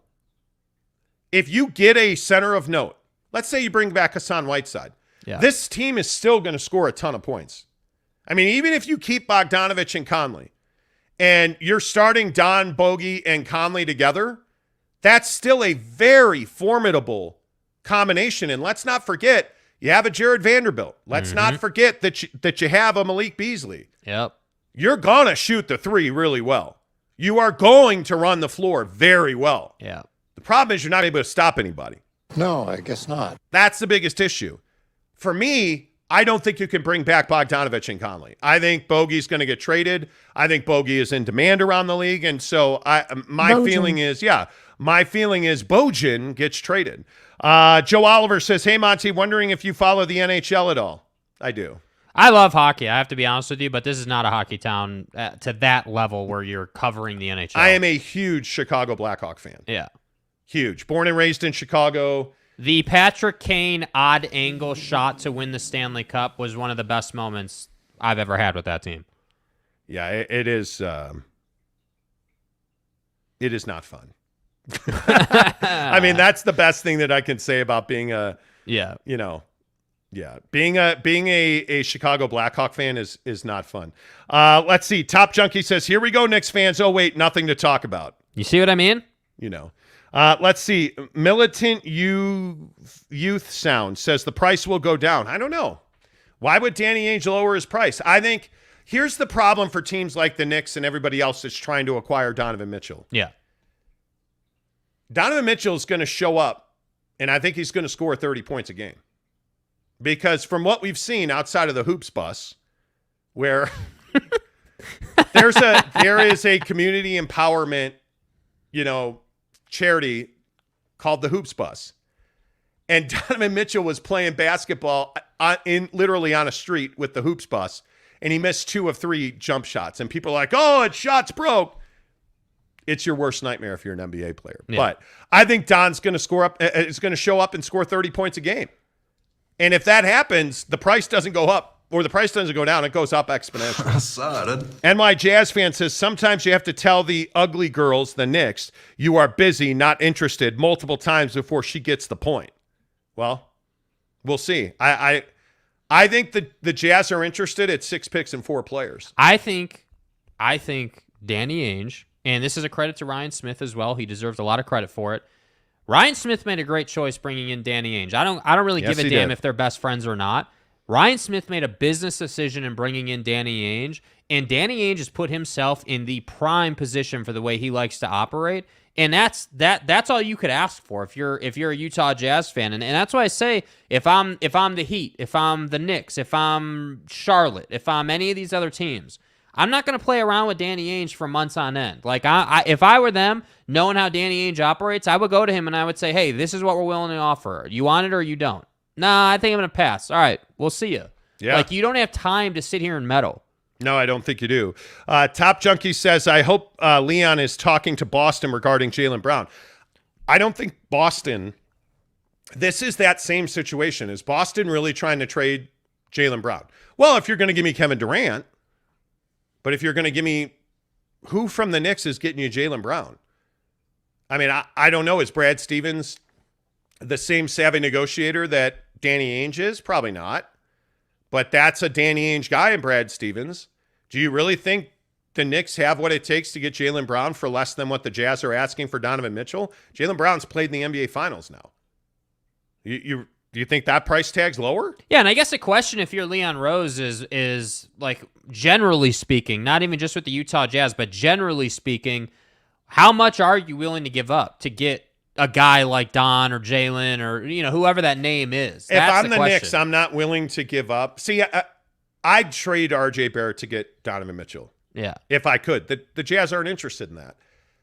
If I'm the Knicks, I am willing to give up Cam Reddish or Evan Fournier. That's a no-brainer. You're doing that. But who of these young players do you value? I frankly don't think I would trade quickly. I don't. I view him and Tyrese Maxey. I think their upside, I love both those guards. Those are 2 guys I wouldn't trade. But if I'm the Knicks, I'm trading Obi Toppin. I am. He's a guy, in my opinion, is he special or unique? Not yet. I think Obi Toppin's a good player who has ceiling. I don't think he's anything special at the moment. I don't. But could he be? As Tony Jones from The Athletic pointed out a couple of weeks ago, he was fabulous the last month of the season. But before that, he was an enigma. I'm trading Obi Toppin. Mm-hmm. I am a little reticent to trade Quentin Grimes. I think that kid's a stud. Yeah. Are we clear on that? Him and Quickly are guys I would not be willing to trade. The Knicks are not under any pressure to win. This is the thing that you also have to remember. They're under no pressure to win. Nobody expects the Knicks to be good or compete at the top of the East. Nobody. It's completely opposite on the other side of town in Brooklyn. Totally different. The Knicks are under no delusions of grandeur here. You are what you are. And by the way, if you trade for Donovan Mitchell, you're not going to be a contender in the East. But the expectations would change. The expectations would go up. But this is why I ask, why did you sign Jalen Brunson? Why? Jalen Brunson has not proven to be the guy. You gave him the guy money. Well, I think that's a really interesting point. Like the thing with Jalen is I think his performance in the postseason when Luka was out got teams like the Knicks or those fringe playoff teams interested. Because what did he do? In those games against the Utah Jazz in that series when Luka was out, Jalen had big night after big night. So I think a lot of people were saying, hey, in small sample size, this guy's proven that he could be a guy. But I tend to agree with you. I don't really care about small sample size. I want to know over 75 games, right? Can you give me, like for Jalen, could you give me 25 a night over 75 games? Well, he hasn't proven that, but he hasn't had the opportunity to prove that. So that is a very New York Knicks deal, in my opinion. You're taking a risk on Jalen Brunson. There's no doubt about that. Yep, I would agree. Rudy Sanchez says, with Mitchell most likely staying, now any known trades to make this team around Mitchell? I think you have to – there's some question. I think Malik Beasley is a guy that you have to look at to be traded. I think Malik Beasley, that guy can knock down the three. So I think the three guys you're really looking at, you're going to trade Pat Bev when he's eligible to be traded at the end of the month. You're going to trade Patrick Beverley. I think you're going to trade Bogey and Conley. You have to get Conley's money off your books. Yeah. That was a huge mistake. And I think Bojan Bogdanovic has value around the league. And I think if you can get a crazy deal for Don, I think you would probably do that. But I don't believe, at least not from what I've been told, I don't believe or have any reason to believe the Jazz are tanking. I just don't. I don't think that's what they're doing. Hell no. I really don't. Big Dog O-Town says, I think Beverly can be a good influence on the Don on the defensive side. I don't think he ever gets a chance. I really don't. He's just too valuable to keep him. And I know that sounds crazy, but he's one of those guys that you're going to move because you can get a first-round pick for him. Valenti says 3 seed. Are you nuts? I don't think the Jazz are a 3 seed. No, but that's not okay. That's not what I said. I didn't say that, hey, I think they're a 3 seed. What I said is let's say they go crazy. Let's say that they were a 3 seed or a 5 seed, or you had home court advantage somehow. I didn't say that I thought they would be a 3 seed. My example was, hey, if you're winning and you're winning at a really high level with Don and everybody else right before the deadline, that makes your life really difficult because you're going to get offers. People are going to want Donovan Mitchell. I never said that they were going to be a 3 seed. I think if you are, and let's not forget the trade deadline is before the All-Star game this year. Another consideration. I think if you go to camp with Don, you're almost certainly going to keep him for this season. Because I just don't think that it makes sense to have him in training camp and then trade him at the deadline right before the All-Star game. I just don't think that makes sense at all. Robert Lambert says the Jazz would score likely crazy with the roster as is, 130 points a night. I don't know about that, but they'll score fine. But defense will be their issue. Brandon Whiteside says if the Kings would give up Keegan Murray, well, Keegan Murray just had wrist surgery, by the way. Damian Mitchell, a vet, and 2 or 3 picks, I would do that over the Knicks trash any day. No way. No thanks. If you want to give me the Knicks picks, quickly, Grimes, McBride, every day. That group of players is not trash in any way, shape, or form. Oh, man. Look at the comments, bro. We got some bot action happening. Oh, bot action. Bots are back, bro. Bot action. Damn. Let me go ahead and handle that. Let's see when your show gets big enough, man. Yeah, people start coming after you. You get this bot action up in this M. Yeah, I just think that, look, I think that for the Utah Jazz, there's no rush or emphasis to trade Donovan Mitchell. I think you have to listen to offers that are just so far out there that you'd be stupid not to listen, and that's what we've been saying for a couple of weeks now, man, and I just think that it hasn't changed, and I think that if Don were to get traded before camp gets here, it's going to be for a haul. But again, as the whole point of this conversation where this all began, if you're just joining, is the New York Knicks have walked away frustrated with the Utah Jazz and Danny Ainge. Yes. And you kind of understand why. But at the same time, I've also been saying, if you're Leon Rose and the New York Knicks, don't be an idiot. You know what the price is. You know what the bar is that Danny Ainge has set. So offering, a couple picks less and a player short, that's not going to get it. That's not going to get it done. So on one hand, I understand why you're frustrated, but on the other hand, I just don't think you should be frustrated with it. That's kind of my thing, and I think that Danny Ainge has done a wonderful job in this situation. I think he understands, first of all, where they are. I think, secondly, he understands where he wants the Utah Jazz to go, and that's why this whole concept of, hey, the Jazz traded Rudy Gobert, they're rebuilding. It just doesn't work into the logic here and the path. Why would the Utah Jazz fully burn this thing down and rebuild just because you moved Gobert's contract off the books? It was a bad contract. He did not deserve 23% of your salary cap. That just didn't make a lot of sense. I agree. J Deals Direct says, who else is scoring 20-plus points on the Jazz besides Donovan? Certainly Jordan Clarkson, who already does that. I think Bojan Bogdanovic, if he were here, certainly would do that. I think you look at their other guys. I mean, it's just a matter of understanding what is Walker Kessler, what are you getting from Mike Conley if he stays? What are you getting from Malik Beasley if he stays? You know, like in this offense, in my guesses, based on what I've been told, they're going to be a run and gun offense. They're going to shoot threes. They're going to run. They're going to be really focused on getting out on the break. I think Donovan. That's why I say Donovan Mitchell is going to score 30. Yeah. Donovan Mitchell's not going to score 20. He's going to score 30. He's going to get to that next level. Yeah, I mean, and that's something that I think that a lot of people aren't talking about either, both locally and nationally. Quinn Snyder's offense suffocated Don in many different ways, and I think that when you play that run and gun, get out and transition style of basketball, it's an easy. Think about it. Logically speaking, it would be easy for Donovan Mitchell to get like 5-6 transition buckets a night. Yeah, that's 10-12 points right there. Yeah, I totally agree. Ryan Scandura, even if the Knicks don't get Don, they should get rid of Randle. I agree. Totally agree. agree. If it is true that the Lakers would take Julius Randle back in return. See you later. If you're the Knicks, why wouldn't you take Russell Westbrook and buy him out?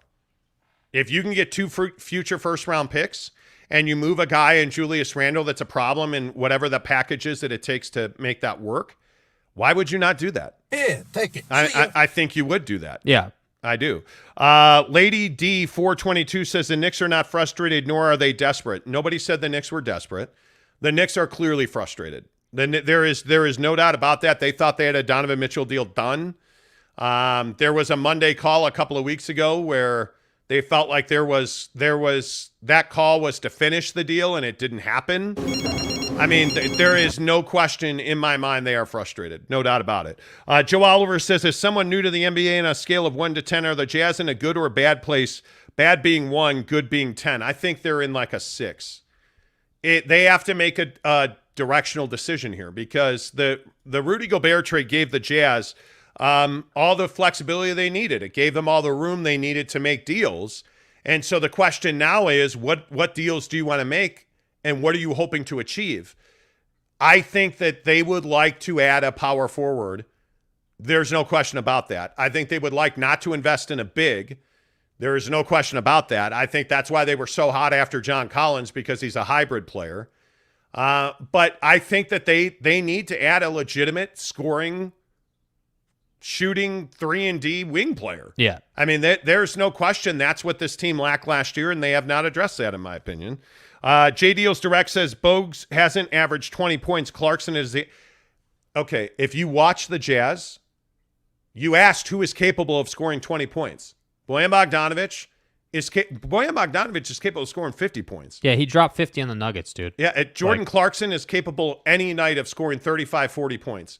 If he gets 30 minutes, 35 minutes, Jordan Clarkson will score you 30 points a night. The problem is he'll do it on like 79 shots. He is a volume scorer and a volume shooter, and when he is hot, there is no better three-point shooter in the world than Jordan Clarkson. Yeah, but when he's cold, the thing we have to stop doing as basketball fans, baseball fans, football fans, stop living and dying on the stat sheet. Take the stat sheet and meld it with what you've seen a guy do and what you know his talent threshold is. Jordan Clarkson is capable of leading this league in scoring. He's that good at putting the ball in the hole. It's a matter of what his role is. He was a 7th or 8th option at times on this team. His role is going to expand. It's not going to decline. By the way, he's a guy that also is being asked about regularly. Yeah. Jordan Clarkson. Let's see. Harlem Girl says, so because Ainge is allowed to fleece other GMs, Leon Rose should just give in? No, of course not. No, we never said that. Who said that? I'm just saying that Leon Rose is an idiot if he's going to come to the table with that value and think that Danny Ainge is going to say yes. I think Leon Rose has a responsibility to negotiate and pay the least amount possible for Donovan Mitchell. But my biggest problem is that Danny Ainge has said to Leon Rose multiple times, this is the bar. So being here is not here. We know that. That's an obvious take. So why is it that then Leon Rose is frustrated walking away from the Utah Jazz right now? That's my biggest gripe.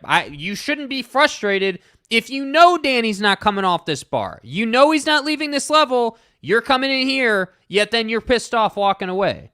That doesn't make a lot of sense to me. That's just not logical, you know? And I think when you look at statistics, the funny thing is, like, there's so many people, like Thune Music says, Clarkson does not average 20 points at all. Y'all just talking. Look at his per 36. Look at Bojan Bogdanovic. Look at Donovan Mitchell. Look at anyway. You can't just live on the stat sheet, dude. You can't do it. Who cares? The stat sheet is like what the stat sheet doesn't tell you is how poor some of Bojan Bogdanovic's opportunity numbers are. There are nights where Bojan Bogdanovic doesn't touch the ball for 7, 8, 9 possessions in a row. That was the case with Quinn Snyder's offense. There were nights when Donovan Mitchell took way too many contested shots and played hero ball. That meant, Bojan Bogdanovic wasn't getting opportunities. Like, this isn't rocket science. Don't just live on the stat sheet. I'm telling you, that is the wrong thing to do. People who go and say, okay, well, Jordan Clarkson averaged whatever he averaged. That means he's not capable of putting up 20 points a night over 75 games. You're crazy if you think that he's not capable of doing that given the minutes. Stats can tell any story you want it to. Yeah. Any story at all. Patrick Bourne says Big 12 officially under new leadership day one. Yeah, we'll get there in about 15 minutes. Stick around for that. Lady D422 says, I don't believe Donovan Mitchell wants to stay in Utah. Why? So has he demanded a trade? See, and this is the thing. Listen, Knick fans, and I know we have a lot of Knick fans that watch the show. I understand why you feel the way you feel about your club. Donovan Mitchell has never demanded a trade. He has never asked for a trade. Notice he has been remarkably silent all summer long. He has not talked about this. He has tweeted more about Mets and Yankees than he has about any other topic. Come on, and man. He's never tweeted about demanding a trade, wanting a trade. You have not seen him in a Knicks uniform, none of that. You've seen him in Louisville working out. You've seen him in Miami working out. You've seen him in the Bahamas working out. You've seen him in New York working out. But there's no indication that Donovan wants to leave or has demanded a trade. Does he love life in Salt Lake City? Probably not. And we've talked about this ad nauseum on the show. I think the civil rights issues and the issues with race and empowerment in this town are a real problem for him. I think he tried to talk about critical race theory in schools, and he was shut down and criticized and essentially racially abused. Yeah. I don't think that I don't think that he loves that idea, in my opinion. Eric and Raleigh, good morning too. Can't blame the Knicks for walking away from the Mitchell trade. I agree. I absolutely agree. I think it is one of those things where the asking price is too high. Nobody's more of a Donovan Mitchell believer than I am. I'm not giving up 4 first-round picks for him. But that's by design. Let's be clear. Yeah. That's not some accident that Danny Ainge is asking for a ridiculous price tag on Donovan Mitchell. And that's what I think is so lost on so much of the media and fan bases, both locally and nationally. Again, yes. How are we missing the point that Danny Ainge is asking for a ridiculous price because he doesn't want to trade Donovan Mitchell? He's only going to trade him if someone's willing to pay over and above money to get him. It's just that simple. I totally agree. Totally agree. Okay, a couple more on this. Top Junkie says, if you buy Russ out and have no Randall, then we need Obi to slide into that spot. I think you need Obi to be a better player this year. Mm-hmm. I just don't think there's any doubt about that. Yeah. I think there's no doubt about that. Let's see. RJ Breezy says, nope, not worth that price. You can't give away all your depth or future for Donovan Mitchell. He's good, but not Giannis. In my opinion, Jazz need this one more than the Knicks. I think that's a conversation that can be had. I don't necessarily disagree with that. I don't think the Jazz are desperate to trade Don. But if we're talking about need, value, I think there's a lot more value in this deal for the Jazz than there is the Knicks. Mm-hmm. I think you're right on about that. I think that the Knicks are crazy to give up. I mean, what would you give up for Donovan Mitchell? I can't even imagine. I think I'd give up what they want to give up. I think that 3 players and 4 picks is a perfectly reasonable price. But I'm just going to keep saying, like, again, there's a reason the price is the price. They don't want to trade Donovan Mitchell. They want to build around him. They believe in him. Like, is Jalen Brunson a mistake? And No. I keep going back to what does Jalen Brunson turn into when he's not on a team with Luka Doncic and his mom? Like, that's the question that I don't know the answer to that. I think it's one of those ones where when you look at guys like Obi Toppin, does Jalen Brunson make Obi Toppin a better player?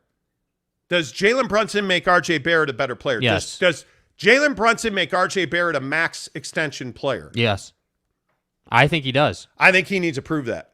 I think he needs to. This is still at its core a young Knicks team, including Jalen Brunson. Jalen Brunson is not some savvy vet. I think Jalen Brunson is a guy that hasn't played his best basketball yet. Yeah, I think the thing with Jalen Brunson, though, is that he is a heady player. He understands how to make decisions. He understands how to operate in the mid-range. He understands how to put guys in a good position to shoot a high percentage out of the corner. So to me, yeah, Jalen Brunson's not a superstar. He is a fringe max player.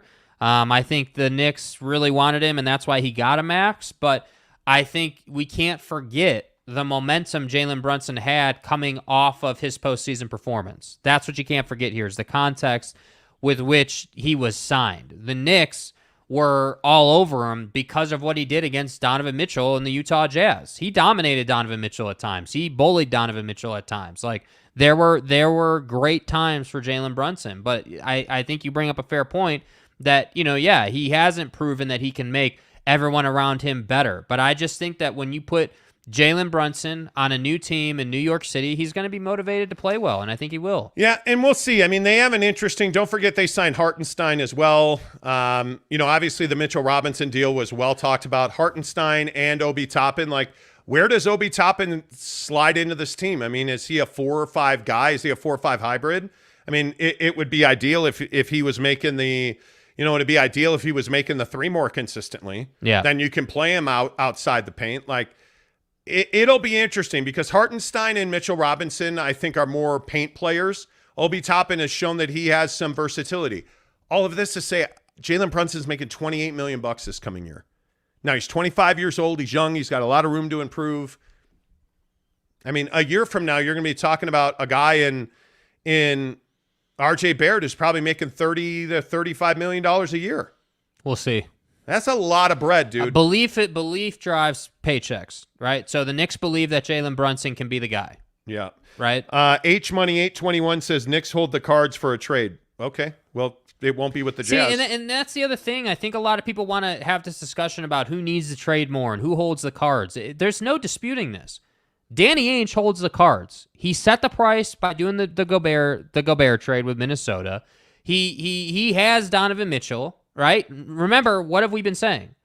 Danny Ainge didn't call the Knicks, right? Leon Rose called Danny Ainge. Yeah. So that means that Danny Ainge does have the cards. That means that Danny Ainge decides what the price is. That means Danny Ainge decides when Donovan Mitchell gets traded and when he doesn't get traded. So respectfully, I have to disagree. Yeah, it'll be interesting to see. I mean, and obviously, I think there's value in both sides. I think clearly there's more value for the Jazz here than the Knicks. J Deals Direct says Jazz got rid of their 2 best defenders. They will be contending for play-in at best. Well, I don't know who you think their second best defender was, but it wasn't Royce O'Neal. So if that's who you're referring to, I mean, was Rudy Gobert their best defensive player? He was. But he also was their biggest defensive liability in the playoffs. So the bigger question here is, does Donovan Mitchell improve his defense this year? Yep. Because I think that's a huge question.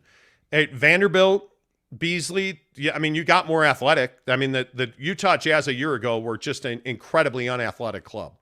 I mean, by the way, Rudy Gay's still on this team. So, I mean, there's a lot of guys they'd like to move. Mm-hmm. Donovan Mitchell's not one of them. I think they would, but I don't think they're working that. Prismac from Poland, my Polish friend. Poland! We should trade Conley because the trade was a mistake. Well, I don't know if the original Conley trade was a mistake. I think re-signing him last year to a multi-year deal that puts you in the luxury tax was a mistake. That was a mistake. There's no doubt about that. J Deals Direct says, so Bogey is your 3-and-D wing? Not really. No. Not really. Nope. I mean, you got to do better than that. Honeymoon 821 says that Rudy Gobert trade Minnesota did ruin the NBA. Totally agree. Theony Music says tall, really some homers. LOL. You all? Well, what have we said that's been homerish? Yeah, what are we homering on, bro? Josh Johnson says LOL. Monty spinning up the Knicks fans is hilarious. Not trying to spin anybody up. Facts are facts. Yeah. That's why we tell you every day. This shows the truth in Salt Lake Sports Talk. Brooklyn Abuda says Minnie only set the market for dealing with Minnie. No one else is going to be that negligent with their assets. Hey. Negligent's a great word there. I don't disagree with you, Brooklyn. I really don't. Or Buddha would be probably more better. Z James 21 says, nah, they knew Ainge is like this. They made their price, and I bet it's just slightly better than other teams can offer, but not enough for Ainge to pull the trigger right now. Jay, just wait till it happens. Yeah, we'll see. Yeah. We'll see. I don't know. I don't know what you get. I don't know what you get when training camp shows up. Mystery says Jazz don't need to trade Don. Simple as that. And Ainge can use picks to trade for other players to still build around him. I agree. Yes. The Smoking Nick gives us a $5 tip. TSK, appreciate you. Why would the Knicks trade our best player, all NBA player, and Randall for a salary dump? That's stupid. And don't say for RJ's contract. Because I think the last time I talked about Julius Randle with NBA sources, he's just been disgruntled the last year and a half. He is a guy that I think sees his role shrinking. He sees his value, his need, his importance to the Knicks winning games shrinking. Yeah. He's not, in my opinion, a guy. He's the odd fit there. I mean, again, you just signed Jalen Brunson to a 4-year deal, you know, with an option. Like, you just signed Jalen Brunson to a big contract. What is, I mean, you look at Julius Randle's number, he's not making what Brunson's making. He's making $23.7 million. And you have $114 million remaining on that deal. Yeah. He's a problem for you. He is, I think Julius Randle is one of the most controversial players on the Knicks roster right now. And do you want him? Do you not? Do you want to pay him that? Do you not? Is he a problem, or is he an asset or a liability? Like that opinion varies wildly, in my opinion. Yeah. Cash Out James says, now Leon's an idiot. This is crazy. Nobody said Leon was an idiot. I think Leon is a very savvy veteran NBA operator, in my opinion. I think it's idiotic to expect Danny Ainge to come off the price in the current climate. That's what I was saying. That's what I would say, yeah. That's what I was saying. I don't think that Leon is an idiot per se. I think that it's idiotic to set that kind of expectation for yourself. Danny Ainge has never shown the willingness to come off that price. It's just not how it is right now. Yeah. J.R. Will says, Monty, what do you like about Grimes? Well, obviously, in the short term, he's got a huge ceiling. I think he does. I think he does a lot of things that you need, but you don't even know what this kid is as a player yet.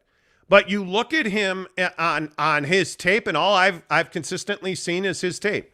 So I don't know what he's going to be as an NBA player, but you look at summer and you look at what you've seen from him. What I like is there's tremendous upside. Mm-hmm. I don't know what he's going to be as an NBA player, but it excites me what he's going to be as an NBA player because you can see the talent is obvious there. You know, this is what you felt like with Don.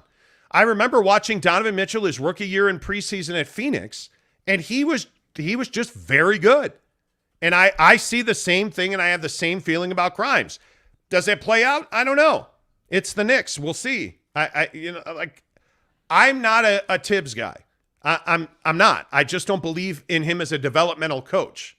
Right? I've seen too much as a Bulls fan. I've seen too much destruction come from that guy. Yeah. So I don't know what he is, what Grimes turns into under Tibbs, but we'll see. I love him as a talent. Same thing I like about Quickly. I love guys who play fast but are composed. That's what I love about Quickly. What I don't like about RJ Barrett is I don't feel like he's tough. I don't feel like he is. I still maintain that you can have him physically. Yeah. And that does not mean he doesn't go in the paint and bang. It's not what I'm saying. What I'm saying, it's Rudy Gobert. Rudy Gobert tells you he's a tough guy, and he's not a tough guy. Rudy Gobert's never going into the back alley throwing hands. Like, that's just not who that guy is. Final. And if I'm paying you 23% of my salary cap, you damn well better be. Back is broken. So, exactly right. Exactly right. Kenai Johnson says, so are the Jazz looking to play small ball this season? I think they're looking to play smaller. There's no doubt about that. Jeremy Bolton says, well, bad news, everyone. I didn't win Powerball.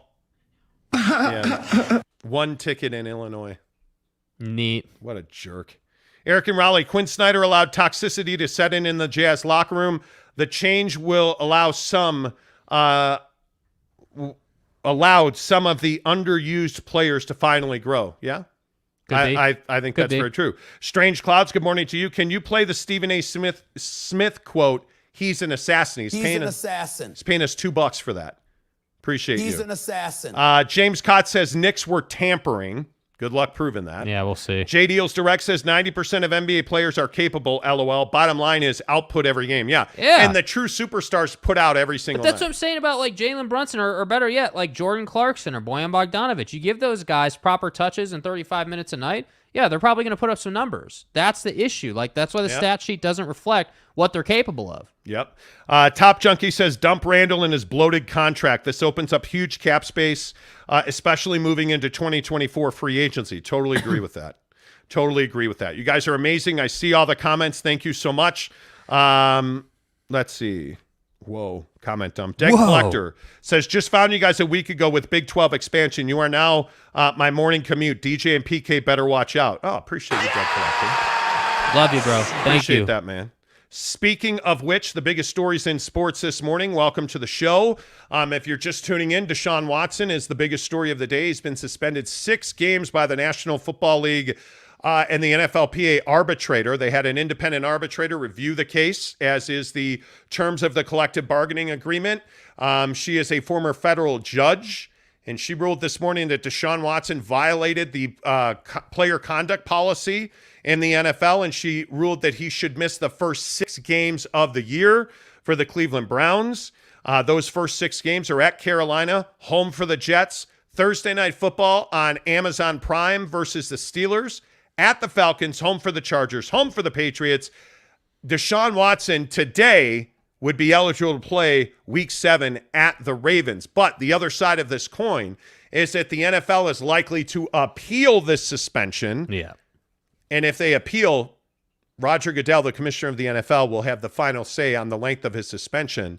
And by all accounts, if that happens, Deshaun Watson will be suspended for the entire year, because the NFL does not want Deshaun Watson playing in Houston for the Cleveland Browns on December 4th, which is a big date for Deshaun. Yeah. A big date for Deshaun. So Deshaun Watson's been suspended 6 games by the NFL independent arbitrator. And by the way, the other note this morning on Deshaun Watson is he has now settled all of these lawsuits but one. All of the civil lawsuits against Deshaun Watson have been settled, but for one lone holdout. So he is seemingly tying up the loose ends in this situation. But breaking news this morning out of the NFL, Deshaun Watson's been suspended the first 6 games of the NFL season by an independent arbitrator representing both the NFL and the NFLPA. Today is day 1 for the Big 12 commissioner. And here's a question for you. Is the Pac-12 a buyer or a seller in college football expansion? Let's get into that, because I think one of the interesting things was George Kliavkoff's, I don't know, was it a speech? Was it a grandstanding? I don't know. I think it's interesting when you listen to George Kliavkoff at Pac-12 Media Day and you listen to what he said about college expansion and conference realignment. George, you say that you haven't determined whether you're going to go shopping in the Big 12 or not. You don't hear something like that often from a commissioner saying they might target another conference's schools. Usually it's the other way around. They reach out to you. So, one, has any members of the Big 12 reached out to you about potentially joining the Pac-12? And secondly, you talk about being collegial. Do you think the days of trying to be collegial when it comes to expansion are over? I hope they're not over, but they're certainly harmed. And That remark was a reflection of the fact that I've been spending 4 weeks trying to defend against grenades that have been lobbed in from every corner of the Big 12, trying to destabilize our remaining conference. And I understand why they're doing it. When you look at the relative media value between the two conferences, I get it. I get why they're scared. I get why they're trying to destabilize us. But I was just tired of that. And yeah, that's probably not the most collegial thing I've ever said. I don't know, man. I mean, what do you make of that? How do you feel? I mean, lobbing grenades? Yeah, look, I think that, so first of all, the first thing that needs to be said here is you need to understand who George is, obviously. Commissioner of the Pac-12, has a job to do, has a certain stance he's got to take. So my first reaction to everything that he said, from the speech to the press availability, was, yes, this guy obviously has to represent the Pac-12. That specific comment, I felt like, was him just taking the tough guy approach in standing tall for his conference. I think that there were a lot of, like last week, if you think about all the conversations we had on the show and what the national feeling was about where the Pac-12 was, there's some real, and even today, there are some real questions about the viability of the Pac-12 long term. So I think, George had to come out and say, hey, yeah, we are planning on being successful. We are planning on growing. We are the Conference of Champions. We are all these great things. Like, that's what I was saying Friday. Like, I expected him to come out with a bunch of positivity. But, to take that strong of a stance to wonder about whether you're buying or selling, or what the future of the conference is, I just think that was kind of a mistake. I would have preferred him to say, yeah, we are looking at all our options. We got to figure out what is best. He also, there were a lot of conversation around like NIL and his stance on what NIL looked like, and the fact that you're sitting there saying hey, yeah, we've lost sight of what the student athlete is. That's a problem for me. And the reason I say that's a problem is because NIL is the future of college athletics, and you need to get on board now if you want to survive. And I just think that the Pac-12 has been behind the 8 ball on that, and I think that overall they got to step their game up in that department. Yeah, let's hear from George Kliavkoff on his thoughts on the Pac-12 survival, especially with the remaining 10 teams. What gives you confidence that the 10 remaining schools are going to stay in this conference? Yeah, we've had 2 board meetings a week for the last 4 weeks, and looking my colleagues in the eye and understanding their commitment, and that their first priority is making sure that the Pac-12 survives and thrives and grows and is successful. They're committed to the conference, and I think the best thing to do is to ask them about it. And with respect to the Big 12 being open for business, I appreciate that. We haven't decided if we're going shopping there yet or not. You haven't decided? That's stunning excuse to me. You haven't decided if you want to go shopping or not. I got news for you, George. You do need to go shopping. You definitely need to go shopping. Here's the question. One of the biggest things about George Kliavkoff was that was a lot of bloviating. That was a lot of valuing. That was, we're a big bad conference in the Pac-12 and we're going to survive and we have huge brand value. Or do you? Because one of the things that's very clear is George Kliavkoff believes his Pac-12 can add teams and survive. And I just don't know how that happens. If you are George Kliavkoff, what is it that you can offer Houston that the Big 12 cannot? Because with all due respect to the Pac-12, Houston is a team that is surrounded by Big 12 brethren. Houston is a team that in the Big 12 has games of consequence against their neighbors at Tech, against their neighbors at TCU, potentially against their neighbors in Dallas at SMU. Like, you have games of consequence that matter. Yes. Houston versus Oklahoma State is a game that Houston fans care about. With all due respect, Houston against Oregon State is not a game that most Houstonians care about. So what is it that you offer a team like Houston? Conversely, what is it that the Pac-12 offers a team like San Diego State that the Big 12 does not? Because I don't see value in the Pac-12 if I'm San Diego State. I see far more value in the Big 12 if I'm San Diego State. And when I say that, you can't also turn around and say, well, what the value is TV money. Because if you were offering Houston $75 million a season per member of the conference, okay, then I could see having value in joining the Pac-12. You're never getting close to 50, 60, 70 million per school per season in TV money. Yeah. You're never getting close to that. Well, and I thought what was interesting yesterday is, that was also another thing that people were kind of talking about was like, George Kliavkoff saying that, well, we're working on things. We're working on, like he had a whole segment of a speech was about initiatives and what they're working on and trying to figure things out. And his main thing was, yeah, we are working on a streaming deal. That's like the most important thing. And I just wanted to, like, when I was listening to it and watching it, I just literally wanted to say, like, it's not good enough that you're just working on it now. That's the problem, right? And again, all with a grain of salt because he has to say what he has to say a certain type of way, but it's just not good enough. Like, you needed to have the last 5 years, $70 million a school. You needed to have that track record that you could live off of and lean on and leverage and be able to say, yeah, San Diego State, we are going to get you $75 million a year. Yeah, Houston, we are going to get you $75 million a year. Not, yeah, San Diego State, we're going to get you $30 million a year. That's not good enough. That's what I was just perplexed by. Yep, Josh Levering, good morning, Coach. He says Pac-12 did say they were first to get NIL going in college athletics. Come on. What? Okay, congratulations. But that's like one of those, like what you were just saying, like what else? So what does that mean? So what else is he going to say? And that's what I mean. You have to understand that his lens, if you will, like the way he's going to have the conversation and respond to questions is going to be a proactive Pac-12 answer every single time. You have to understand that. So I wasn't surprised he said that, but it's so far from the truth that the Pac-12 was the first to like revolutionize NIL. That's just not true. I just don't see, and we can play the bite. Let's play the NIL bite because I think it matters. Here is George Kliavkoff talking about NIL. The clear line for me should be that boosters should not be able to interact with high school students before they've committed. Coaches should be able to say to a recruit that historically kids who have come here and played that position at that level have enjoyed this kind of NIL, but you can't negotiate the NIL before the kid is committed. That would be a good bright line rule that I think would be easier to implement. Well, that's all well and good, George, but that's not the way business is done in college athletics. Yeah.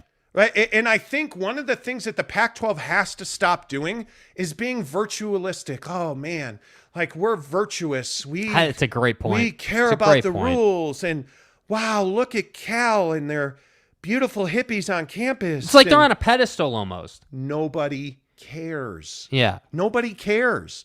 Do you really think a kid wants a ethical, wonderful, rule-abiding citizen as his athletic director or football coach? Or does he want a guy that's going to make him the most money and give him the best route to the NFL?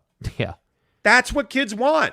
I don't know how to explain to you, George Kliavkoff and everybody else, the reason that the SEC wins is because they out-recruit you, they out-develop you, and kids want to play there because they know they're going to play in big games, they know they're going to make money, and they know they're going to get a fair shot at the NFL. If you ain't first, you're last. If you go to a bottom tier team in the SEC, pick your school, Tennessee, it doesn't matter. You're in bigger games than you are at Oregon State or Washington State. You're in bigger games than you are at Arizona. Like the thing that's so frustrating is that the Pac-12 should be thriving. They should be thriving. But Carol Faust, the president at USC, how about this story? How about this story? I don't know how many people heard this the other day. SI had a story where there was a meeting a year ago that George Kliavkoff put together of athletic directors and school presidents, a small select, I think it was 6 of them. And they looked at the news that Texas and Oklahoma were leaving the Big 12 for the SEC. And the question asked in that meeting was, should the Pac-12 expand? Should we go after the Big 12, add their schools to our conference, and expand? And the president at USC, Carol Faust, said, no, this is not what the right thing to do is. I'm not interested in this conversation. And she killed Pac-12 expansion to turn around and stick the saber in your back and take UCLA with her while she was doing it to the Big Ten. He's an assassin. In less than a year, dude, after that meeting, USC and UCLA left the Pac-12 to go to the Big Ten. And it makes you wonder, because I've said this all along, And I'm sure Pac-12 fans won't love this. USC is one of the foundational problems with the Pac-12. I'm sorry if you're offended by that. It's not what's right. USC is not what's right with the Pac-12. USC is what's wrong with the Pac-12. That's been a one-school league since they expanded the last time. It's been a one-school league. They've sunk or they've swam when USC has played well. Yep. And USC on the football field has not really been relevant for a decade. They have not been, and George Kliavkoff can continue to run this garbage out about the Conference of Championships. Look what we did in billiards.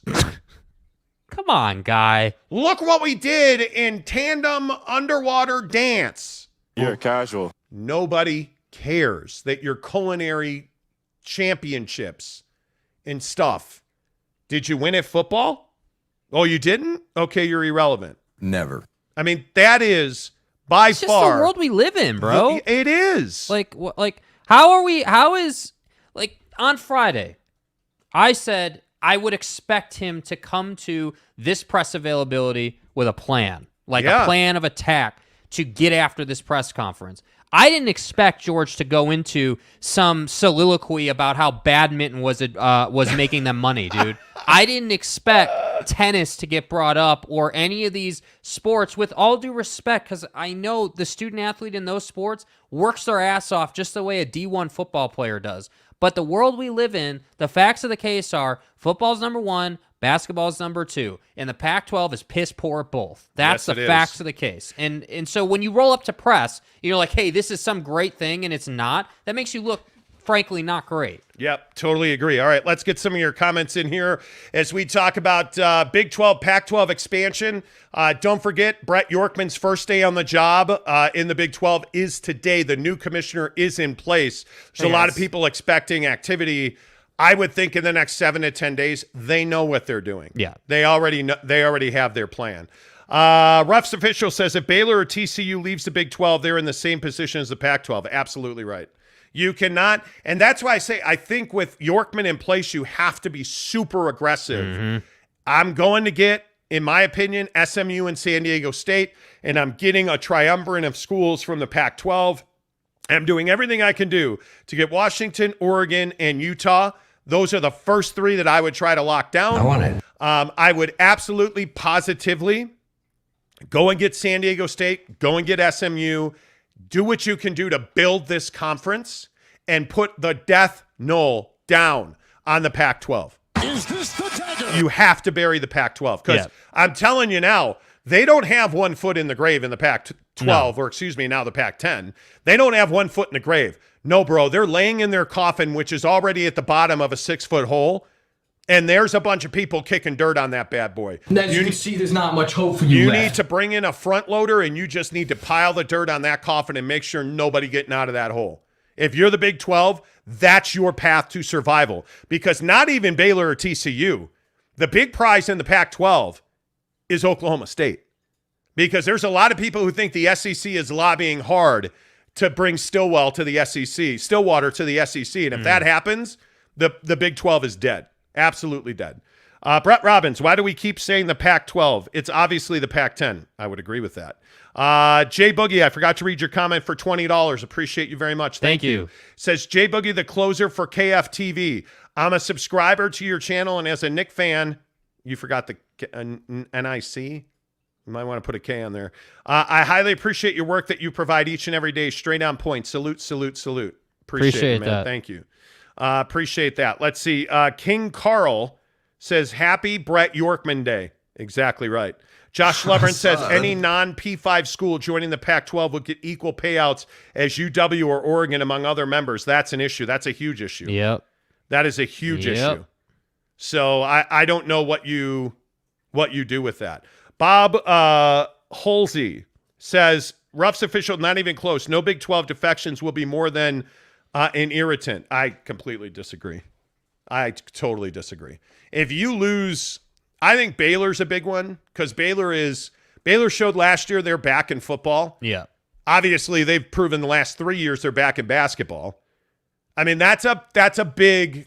I mean, Waco Baylor, that's a big brand. Dude, the Big 12 is not bulletproof. We need to understand this. Like, No. You're probably 2 teams away from being in a similar position as the Pac-12, which is why you need to go and kill the Pac-12 and bring in all those teams. Or the Pac-10 if we're being, correct about it. Get it right. Jesus. Anyway, Quentin Randall says, unbelievable story in SI. What a joke. She killed the conversation. Yes, she did. But I think it did. speaks to, I think the reason it impacted me so much is because I felt like Carol making that decision clearly is a symbol of, hey, I don't believe in this conference, number one. And number two, we're SC. We're not taking this crap anymore. We need to get to the Big Ten because we know the SEC is probably out of the conversation, but we need to get to the Big Ten and start playing big football games again. Start being SC again. That's clearly what that was about. Yep, totally agree. Eric and Raleigh says the Pac-1 AA. Yeah. Seriously. Absolutely. Sexy Lopez says Utah has beautiful young white women. Okay. Who the f*** is that guy? Make sure you go to therapy or your group session today. Brett Robbins says their college over there winning best mowed lawn. Shake my head. Exactly. The grass in USC is beautiful. Right. Carol Baskined. Josh Lemon says Carol Baskined the Pac-12. Yes. Yeah, I believe she did. That story's Straight unreal. up. That story is. But I think, but again, I can't get away from the fact that this story would not exist if the Pac-12 was at 70 million plus per school. Like I can't help but say that. That's the shame in all of this. We didn't need to be here. Again, on our YouTube channel, go digging. We were at, 5 years ago? We were at Pac-12 Media Day, right? And Larry straight up said, yeah, we've got a streaming deal. We've got DirecTV coming in. We've got all this stuff. And nothing ever happened. It'll be resolved shortly. And now we're here. That's what the shame is. Yep, totally agree. Hey, just a reminder, we are sending a lucky listener +1 to see BYU and Notre Dame at the Shamrock Series in Las Vegas at Allegiant Stadium, October 7th and 8th. You get 2 nights at the Palms Hotel, Resort, and Casino. You get 2 tickets to the game and a $250 gas card to get you there. And it is all brought to you by our good friend Devery Davis at Academy Mortgage. My guy, Devery Davis. Call him today, 801-543-9666, 801-543-9666, NMLS number 278545. I got to tell you about Devery Davis, and I know coming up here in about 20 minutes when we get to the non-sports stories of the day, well, in about 5 minutes after I get done with this read. Yeah. Mortgage rates are way down right now. They have dropped about, over 0.25% of a point since Thursday at 5.13. Yes, you can afford to buy a house again. Yes, there is inventory. Yes, there are sellers that are lowering their price, but you got to be a cash buyer. Devery Davis can make you a cash buyer today. What does that mean? That doesn't mean that he's going to hand you a suitcase for $500,000 to buy your dream house. No, I guess not. No, friends. He's going to give you a letter that says you're qualified as a cash buyer. That means you can make that offer aggressively today and get under contract. Oh, but Monty, I don't have a down payment. That's okay. Devery Davis and Academy Mortgage have down payment programs to help you buy your home. Are you a law enforcement official, a police officer? Did you know that there is a new program that means you have to put no money down to buy a home? Did you know that the FHA, Fannie and Freddie, have programs for millennials and first-time buyers where there is no money down? Yes, that all exists when you have the best mortgage guy in the business. Devery Davis and Academy Mortgage, 801-543-9666, NMLS number 278545. Call him today and get the hookup. Devery Davis, Academy Mortgage are an equal housing lender. Make sure you tell them you heard it on the Monty Show, as you will when you go to Barbecue Pit Stop, because our newest partner on the show is Barbecue Pit Stop. So you say, hey, Monty, I want to go to Las Vegas. Well, all you have to do is go to the Barbecue Pit Stop stores in Logan, Lehigh, Layton, Salt Lake, and St. George. There's going to be a box on the counter starting today. It's already at the Lehigh store. Yep. All you have to do, there's a little slip. You fill it out, you drop it in the box, and you are entered to win a trip for 2 to see BYU and Notre Dame at the Shamrock Series in Las Vegas on October 7th and 8th. Go to any of their stores or check them out online at bbqpitstop.com. I'm telling you, I know smokers intimidate a lot of people. I was that guy. I had no idea how to use a smoker. I didn't know how they worked. Yeah. And then we went into Barbecue Pit Stop, and we went to the Murray store, and we said, hey, you know what? We want to buy a smoker. And I said to Jake, well, there's a lot of places to buy a smoker. Let's just go to this big box store over here. No. And what did you say? Can't do it, bro. Got to support a local business. Got to support a local business. Yes, you did. Yes, you did. I did. It's not just Devery Davis and Academy Mortgage. That's a small local business. Barbecue Pit Stop is owned by, like the Lehigh store is owned by Steve. You can walk in and talk to Steve. He's a local guy. The Murray store, like all these different stores are owned by small business owners. So when you spend that money in their store, it goes right back into the economy locally. Yes. And when you go into Barbecue Pit Stop, the thing that I love is they'll teach you how to use the smoker. They'll give you I'm a wing guy. Last night we smoked wings. Drums or flats? Stop. What kind of stupid question is that? You better check yourself. Just when I think you wouldn't, you were almost through an entire show without making a jackass of yourself. Well, maybe me and George Kleofkoff can hang out, Everybody knows it's drums. Anyway, the point is, they'll teach you how to use your smoker. They have everything you need. If you're running low on pellets, going to any of your Barbecue Pit Stop stores in Logan, Lehigh, Layton, St. George, and Salt Lake City, of course, They have a ton of pellets, every flavor you can imagine. One of my favorite things that we got when we went to the store to buy our smoker, and this is a true story. Mm-hmm. We went in there, and we were like, hey, we've never used a smoker before. We know we want a Traeger. We were looking at the 650, but then he was like, well, have you ever done pizza? And we were like, no, that's a thing? He was like, yeah, dude, that's a thing. And so then he gets us into the Ironwood 885, which is what we have now. Not only do we know how to do pizza, we know how to do wings now. They even give you recommendations on the seasoning, which I know absolutely nothing about. I know, hey, it says this flavor. Okay, cool, but how much? How long do you need to let them sit there? They have all that knowledge, and they make it fun. You don't feel like you're getting pressured to buy stuff. So that's why I say, that's why we wanted them on the show. Go to the store, fill out the slip, enter to win. Trust me, it will be worth your time. Yeah, absolutely. Find Barbecue Pit Stop online, bbqpitstop.com.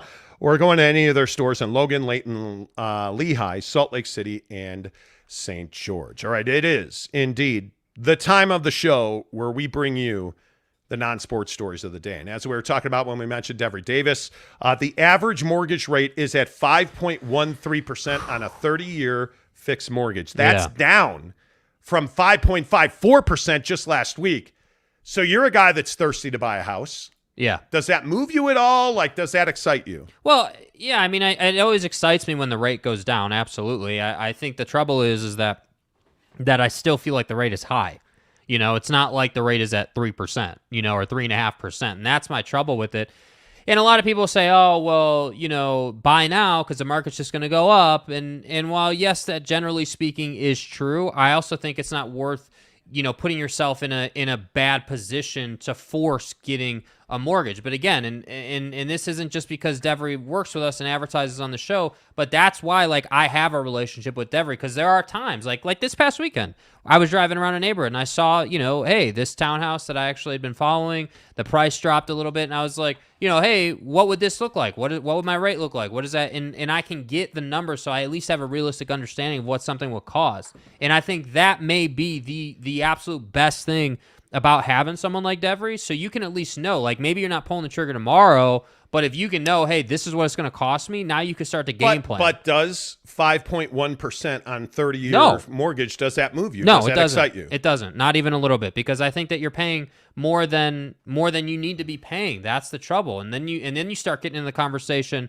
all right, well, South Jordan or the area I live in is really overpriced and really expensive. The average home sale in South Jordan right now is $640. I think it is. I'm out of that market. I'm not in that market. So now I'm probably going to be more of a Harriman guy. That's the thing. So no, it doesn't excite me that we're still at 5%. My concern is that I don't know that we'll ever get back to 4% or 3.5%. That's the rough part. The funny thing is there was also this study that came out that talked about how millennials are not moving far away from home. Mm-hmm. That 6 out of 10, and when you drill down a little further, 8 out of 10 live within 10 miles of the home that they grew up in. Mm-hmm. That's crazy to me. Right. It's crazy to me, and I wonder how much of it is because you're just comfortable where you're from. And I think the perception is from a lot of people, especially millennials, that they can't afford homes. Yeah. I think there's a big part of that. Well, and I think the tough part is like with inflation and everything going on, I think a lot of people are really concerned about what the cost of living is going to be. I mean, again, it used to be like, but pre-pandemic, you could have a large mortgage and $1,000 car payment be fine, but we're not in that time anymore. No, we're not. Let's say good morning to Mrs. Monty. Ooh, that is so zoomed in. Zoom. Hi. Zoom. Hey, guys. Zoom. There she is, Mrs. Monty. Good morning to you. What are your thoughts on 5.13 interest rate on a mortgage? Better than 5.6. Better than it was, right? Better than it was. And I think that right now what we're seeing with the inventory being higher and with more and more foreclosures, that there's an opportunity for people to dive in and make an aggressive offer, even if it's a little bit higher of an interest rate, but you can negotiate on price better. Yep. I would recommend it. But yeah, it's tough. Now, you clearly have not stayed within 10 miles of where you grew up, Jake. No, it's definitely a different thing. It's a different thing for sure. You are not the mold. Yeah. No, and I think a lot of people don't understand that leaving your hometown is a life hack. It is. Getting out of, I'm a guy that grew up in Northbrook and then eventually went to high school in Round Lake Beach, Illinois.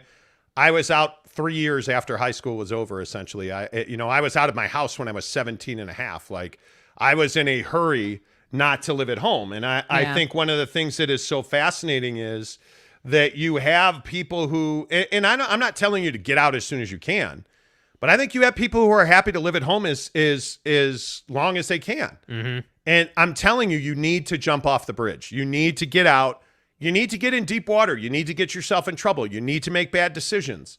And I think that as a young person, when you're 25 years old and you have lived alone for 5 years and you've made everything from nutritional to buying decisions, paying your bills on time or not, understanding the impact that your 600 credit score has on you because you chose not to pay your bills, like, I think that's a huge part of maturing in this world. Yeah, I mean, I think building credit is obviously super important, and I think that's, again, not to dive into the what we don't teach people conversation, but that's something we don't teach people. We don't teach people the consequences of having two late payments and all of your late payments, and those late payments are 4 years old and way in your past, but they're still hurting you. And I think that's the tough part. But again, that's why I say, like, that's why I advocate, and that's why we wanted to have a mortgage professional on the show. Like, the advice you get is the most valuable piece. Everyone thinks, well, a mortgage person is just going to, try to get me on paper and try to, get me approved and all that. And that's the only purpose they can serve. But I don't think that's the case. I think in times like this, knowing what you can get is just as valuable as actually being pre-qualified, because you don't need to get pre-qualified until you're really serious about buying a place. But if you know where to look and know what you can afford, then that can help you. Yep. By the way, Raptors 88 says drums all the way. You're a flat guy, and I'm not a pisses flat me guy. off. Oh my! No. Stop it. Josh Lovren says at least Jake didn't say boneless wings. He's a boneless wing guy. No, I'm not. See, He's boneless a boneless wings wing. don't exist. That's a chicken nugget, not a wing. Get the hell out of It's a nugget or a strip. here. Yeah. Like, Okay, and more bots. Wow. More bots. Man. Don't what hate is- on the, what on is- the boneless? No, you shouldn't. What is up with the bots today? Like, Just grabbing an opportunity. That's what Grabbing I'm an saying. opportunity, how about you grab my opportunity? Now they'd like to for some money that was left to you from your uncle in Uganda. Well, that was Jake the other day. Yeah. Clicking on those Anyway, things. It's boneless wings are not a thing. They're those not. are chicken nuggets. Sorry, bud. Big Dog O-Town says, I love dem flats. Sorry if you're offended by that. Yeah, you know what I mean? Sorry if you're offended by that. Yeah, I am you offended by that. Do that flat. Let's see. thing. Josh Lovren says, have you guys done chocolate chip cookies on the Traeger? Yes, we have. Oh, heck yeah. Yeah, man. chocolate chip cookies on the Traeger. Yeah. I think this Thanksgiving, we're probably going to really up our game because I think we need to smoke a pumpkin pie. I saw that. Oh, yes. I think we need to probably do taters and mac. Yeah, easily. And maybe like a nice, smoked chicken or a turkey breast or something. Yes. But I think there's a lot of opportunity. The Traeger is going to be busy. But that's what I mean. Like the barbecue pit stop guys, they tell you about all that stuff. Like I wouldn't know anything about seasoning wings unless we had talked to them. Totally agree. Like I had no idea what any of that was about. Yep. Williams says, historically, that's a great rate. It's more cost of homes in Utah is the problem. Yes. I agree with that. William also says, never going back to 3%. Those were pandemic rates. Well, that's interesting. I mean, because that's one of the other things about the news that came out last week is 5.1% is actually a really good mortgage rate. Yeah. But nowadays, I mean, they're going to have to continue to be competitive rate-wise to get people to move back into the buying market. Because if you look at the economy real quick, look at the economy. What has always re-fired the engines of the economy? Real estate. Real estate. Always has, always will, in my opinion. I think you hear the news to what you said earlier. You hear the news that people are underwater. And by the way, foreclosures are surging. Well, you got foreclosures and you got car repos. Like the things that happen when you don't pay your bills are way up. But the other thing you got to remember is why are foreclosures surging? Well, because it's correcting the pandemic, foreclosure bans. Protections. Those all went away. The pre-pandemic foreclosure numbers are still well above where we are now. So I think you're just seeing a market correction in those situations. So I would, before you panic on that. My biggest thing is, so I was looking at buying a place before I renewed my lease. What would that have been? I think like 4 months ago, and I decided to wait because of everything, we're like with the announcement we made Friday and all the things we have going on with the show. Like I decided to wait and invest in the show. And I'm hoping that when I have like 3-ish months left on my lease, that the market will be in a good spot. I don't know that it'll be in a better spot than it is now, but I'm just hoping that we don't go and take like a right turn and everything just goes way up again. That's what I'm hoping. Yep. Arlington Bears, good morning to you, sir. He says, Jake, it is still a great time to buy. Throw an extra payment of principal a year at it and then ride the refi train back down. Well, you know what? There's a lot of that. It's so funny, though, that you bring that up because that was one of the programs that Devery had actually talked to me about where I guess there's a program in Utah where – and again, I would be a first-time home buyer, so this doesn't apply to everybody, right? But if you're a first-time home buyer, I guess there's a program where they cover your down payment, and then in a couple years you refi that and you pay that. It's like a loan thing. There's a whole setup to it, but basically you don't have to pay a down payment when you initially get into your home, and then you refi to cover that. That's right. That cost. That's the type of thing that I'm talking about. Like, it's not really that I couldn't buy or that I don't think that I can buy. I definitely can buy. I've got the credit. I've got what I need. It's more for me about a preference, like just kind of swallowing that 5% rate. Oh, boy, some bad news. Uh-oh. Here we go. Teddy Wayman, I'm a flat guy. Is this the dagger? Talking with Raphael podcast. Flats and drums are good. I will ban people. Okay, but you can't be on the fence. You're either a drummer or a flat guy. Yeah. Blue or red. No, I have the split hat. No, you don't. I'm a drums guy all the way. Dwayne Bone. Dwayne. Says, good morning, you casuals. Good morning, Dwayne. Dwayne. Yo Soy Mr. Coach says, if you're not getting botched, you're not popping. Yeah, that's probably true. That's very true. Mm-hmm. Patrick Boren says 5.1%. Yeah, I got mine at 2.25%. I think we're at 3%. But when was that? I'd be really curious. Just seriously, when did you get that rate? Was that like 5 years ago, or how long ago was that? Because you guys got yours pre-pandemic. November. No, we got ours during during the pandemic. It was December of 20. Was it during the pandemic? Yeah. Oh, yeah. December of 2020. 2020, huh? We moved here during the pandemic. Yeah. Well, yeah. I mean, 5.1 is not a terrible rate. I can just tell you that now. Yeah, I think that they were still holding interest rates lower at that point, and we hadn't got to the peak of the housing pricing market. Not at all. The balance I'm finding is like distance and how far I want to drive to do the show every day. That's the kind of sticking point for me. Like Harriman, for me, has a lot of value. You can get a lot of house there for the same money spent. So that's probably where I'll end up, honestly, unless something happens in South Jordan. Because South Jordan is just so overpriced, in my opinion. Specifically like the Daybreak area, but South Jordan is expensive. I really think you have to go in and you have to make a very aggressive offer. Yeah. And when I say aggressive, I think aggressive for your need. I think you have to you have to know what the value of the house you're going to write on is, that you're going to make an offer on. Yeah. Not to use lingo. Lingo. But when you're going to put a contract on a house, you need to know exactly what that house is worth, not what it's listed for, not what Zillow says it's worth, the what Z you estimate. know that it's worth. Because most houses like in Daybreak are 6 figures over value. Yeah. You're underwater significantly. There are $1 million houses on the Parkway that are not worth $800,000. Dangerous misinformation. They're under contract. And I'm telling you, you're paying like the Island in Daybreak.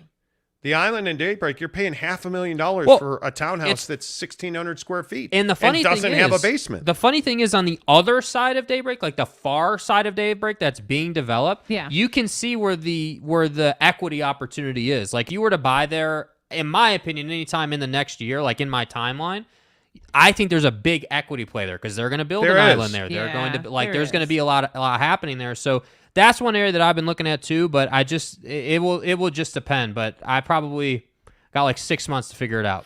Yeah, I think it is. I think it's a really important time. It's a really be aggressive. I'm telling you this story that we're talking about with these mortgage rates being low. I mean.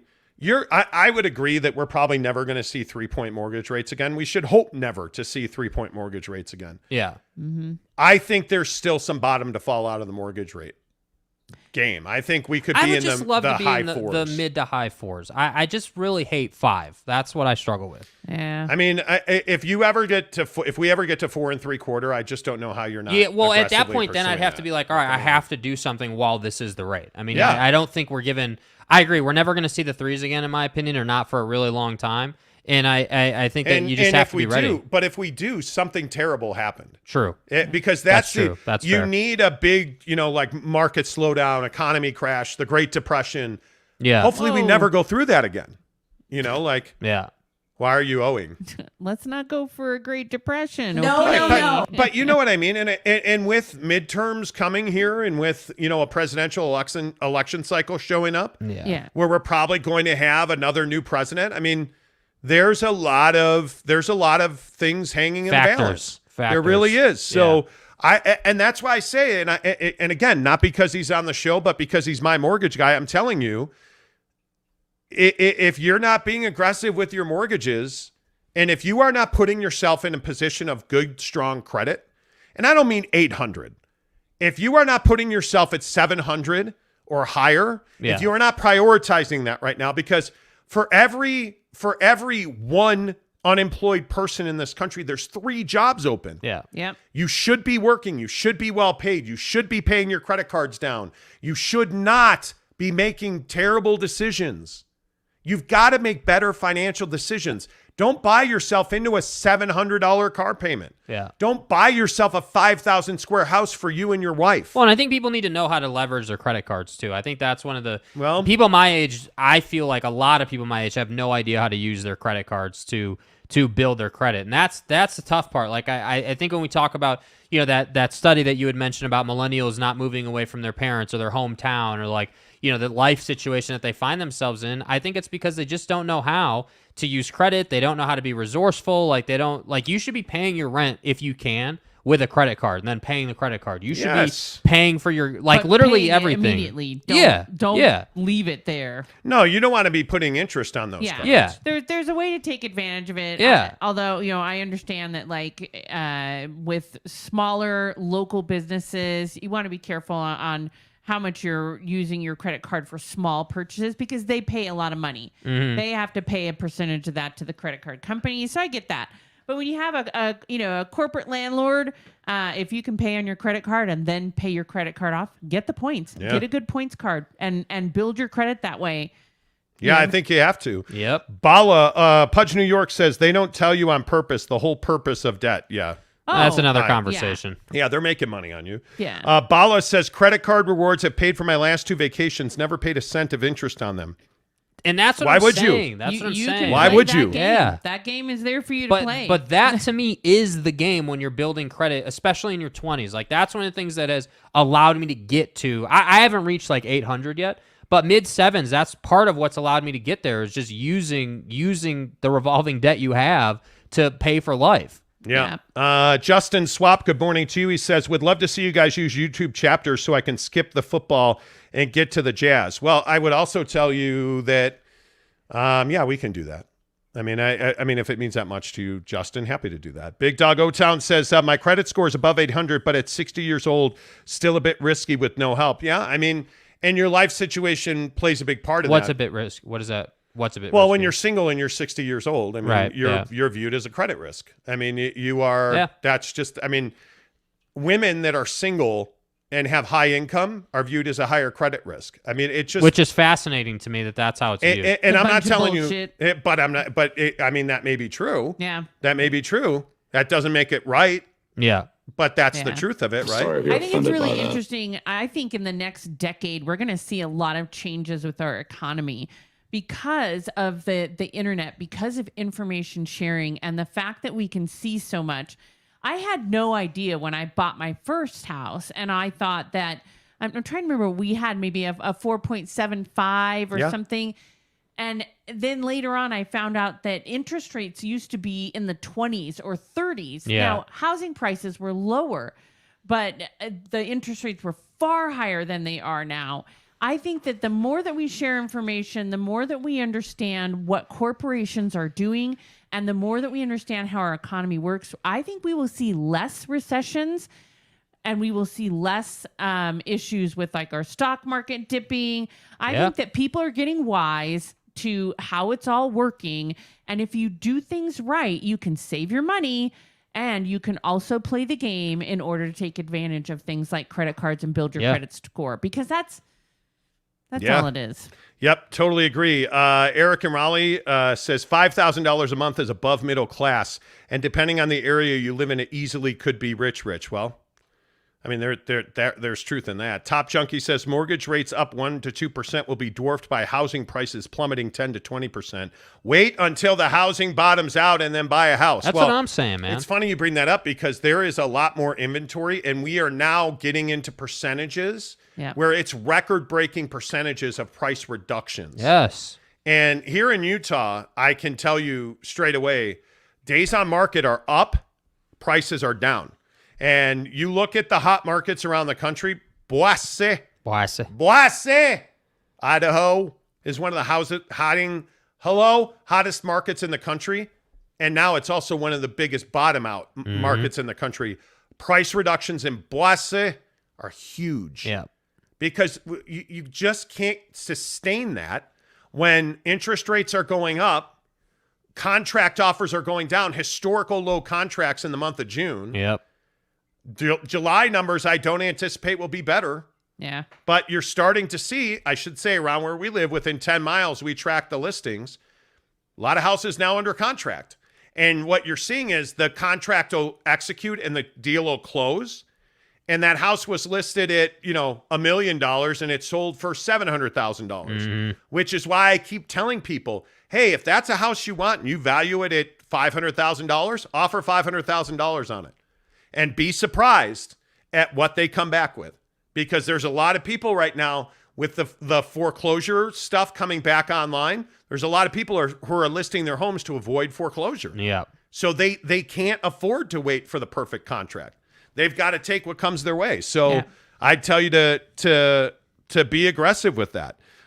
Dead Collector says, do you ever talk Tony Finau? Incredible 2-week run. Yeah, he's been nails. Yeah. His putter is what's won him back-to-back tournaments. Great for golf. Very good. Oh, great for the state of Utah, too. He's a Utahn, so good to see that. Already read that one by Eric in Raleigh. Top Junkie says, 30 years married. Everything single bill and charge on credit. Never owed interest on a credit card and used points for everything. Have not paid for plane tickets in 15 years for a family of 5. Yeah, dude. That's what I'm saying, man. Yeah. You know how to play the game. You really, your debit card shouldn't be in your wallet. Just saying. Dale says, every program needs a homer and a realist. Appreciate the balance here. Oh, thank you. Thank you. That's very nice. Wait a minute. Which one of us is the homer? Yeah, which one's the homer here, man? We've got to figure that out. I think Hey. Yeah. It's Jake. Anyways. You're casual. Gabe Levy says 71 likes already. Let's go, you casuals. Yeah, if you guys are here right now, please give us a thumbs up and a like. Really appreciate that. It helps the show grow exponentially, and I appreciate that. You guys are supporting the show. Again, before we talk about food, because we talk about food every day, and today I'm going to make you vomit. I'm telling you right now, with the thing I'm going to bring up in a minute, you are going to become violently ill. Having said that, thank you for... That's called a tease in the business. Okay. Thank you for being here. Obviously, as we've told you, things are changing on this show. You guys continue to support us at a very high level. We appreciate that. So thank you. And I mean that sincerely. Every one of our viewers, whether you're pro or anti, or you agree with us or disagree, we love having you guys here. The exchange of ideas is what's important. And the question of, will you enjoy Cinefuego Toast Crunch cereal? Makes me want to puke.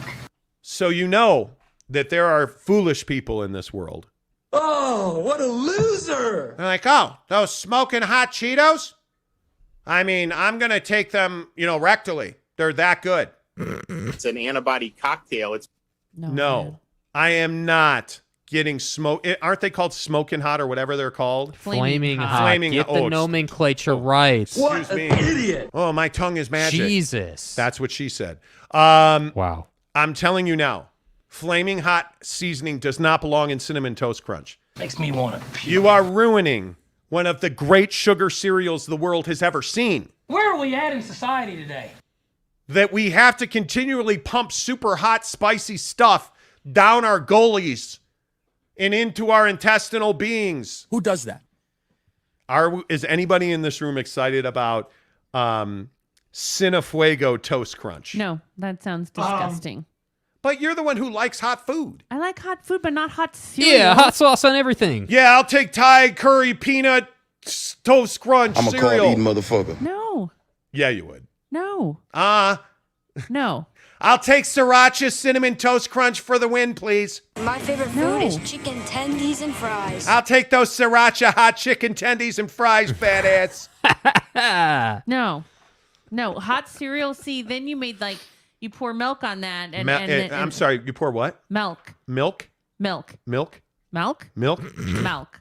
Got it. Say it right. Milk. Anyways, you pour, and then it's like. So you better check yourself. And then you go lay on your Spicy pillow. milk? You lay on your pillow. Dude, what is wrong with him? It's a milky pillow. Are We you all know feeling that. Okay. We all know that it's a milky pillow. Anyways, Ooh, breaking news. Woo! How about this spicy burrito?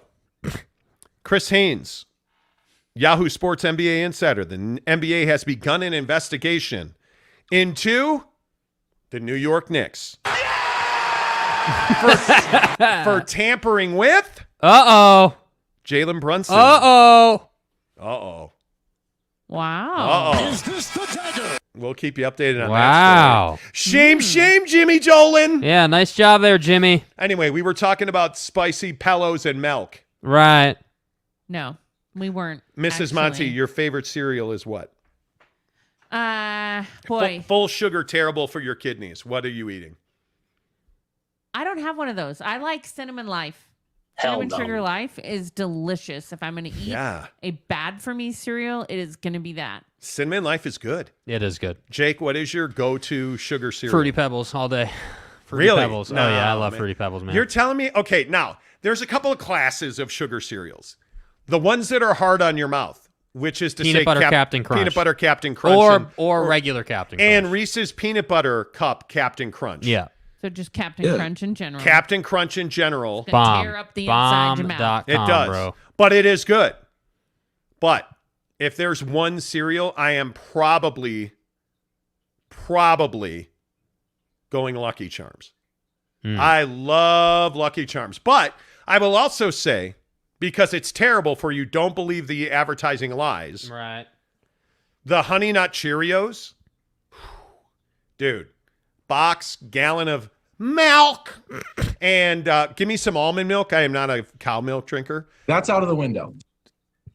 But Cinnamon Toast Crunch. Best milk afterward, Cinnamon Toast Crunch. Well, yeah. And Cinnamon Toast Crunch is diverse. You can put that on frozen yogurt. You can eat that just straight out of the box as a snack, or with milk. I don't disagree with that. Cinnamon Toast Crunch is versatile.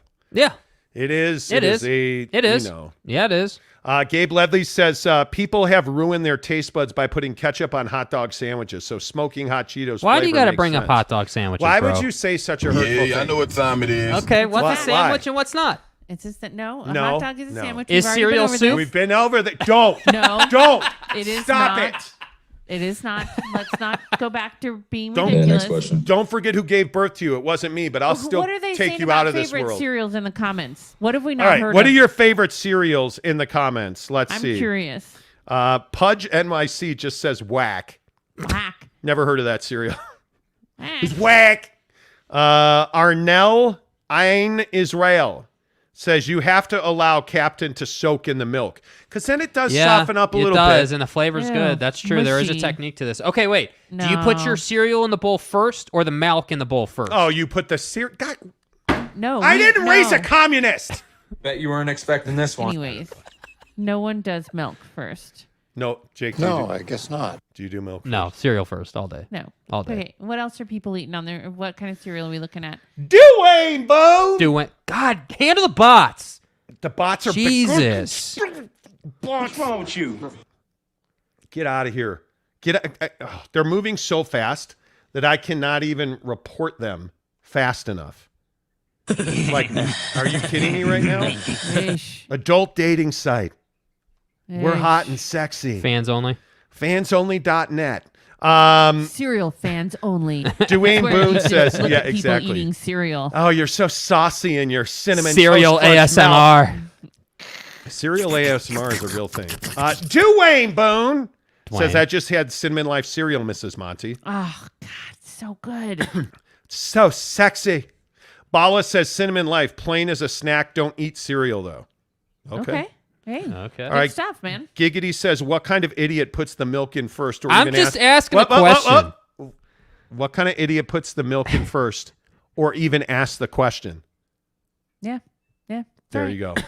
What else we got? Big Dog O-Town, Captain Crunch.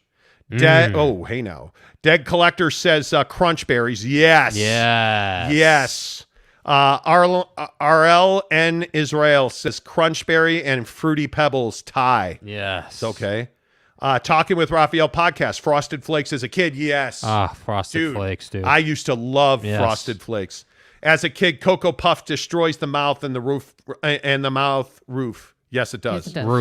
Roof. Is it sad that I am more of an oatmeal guy now?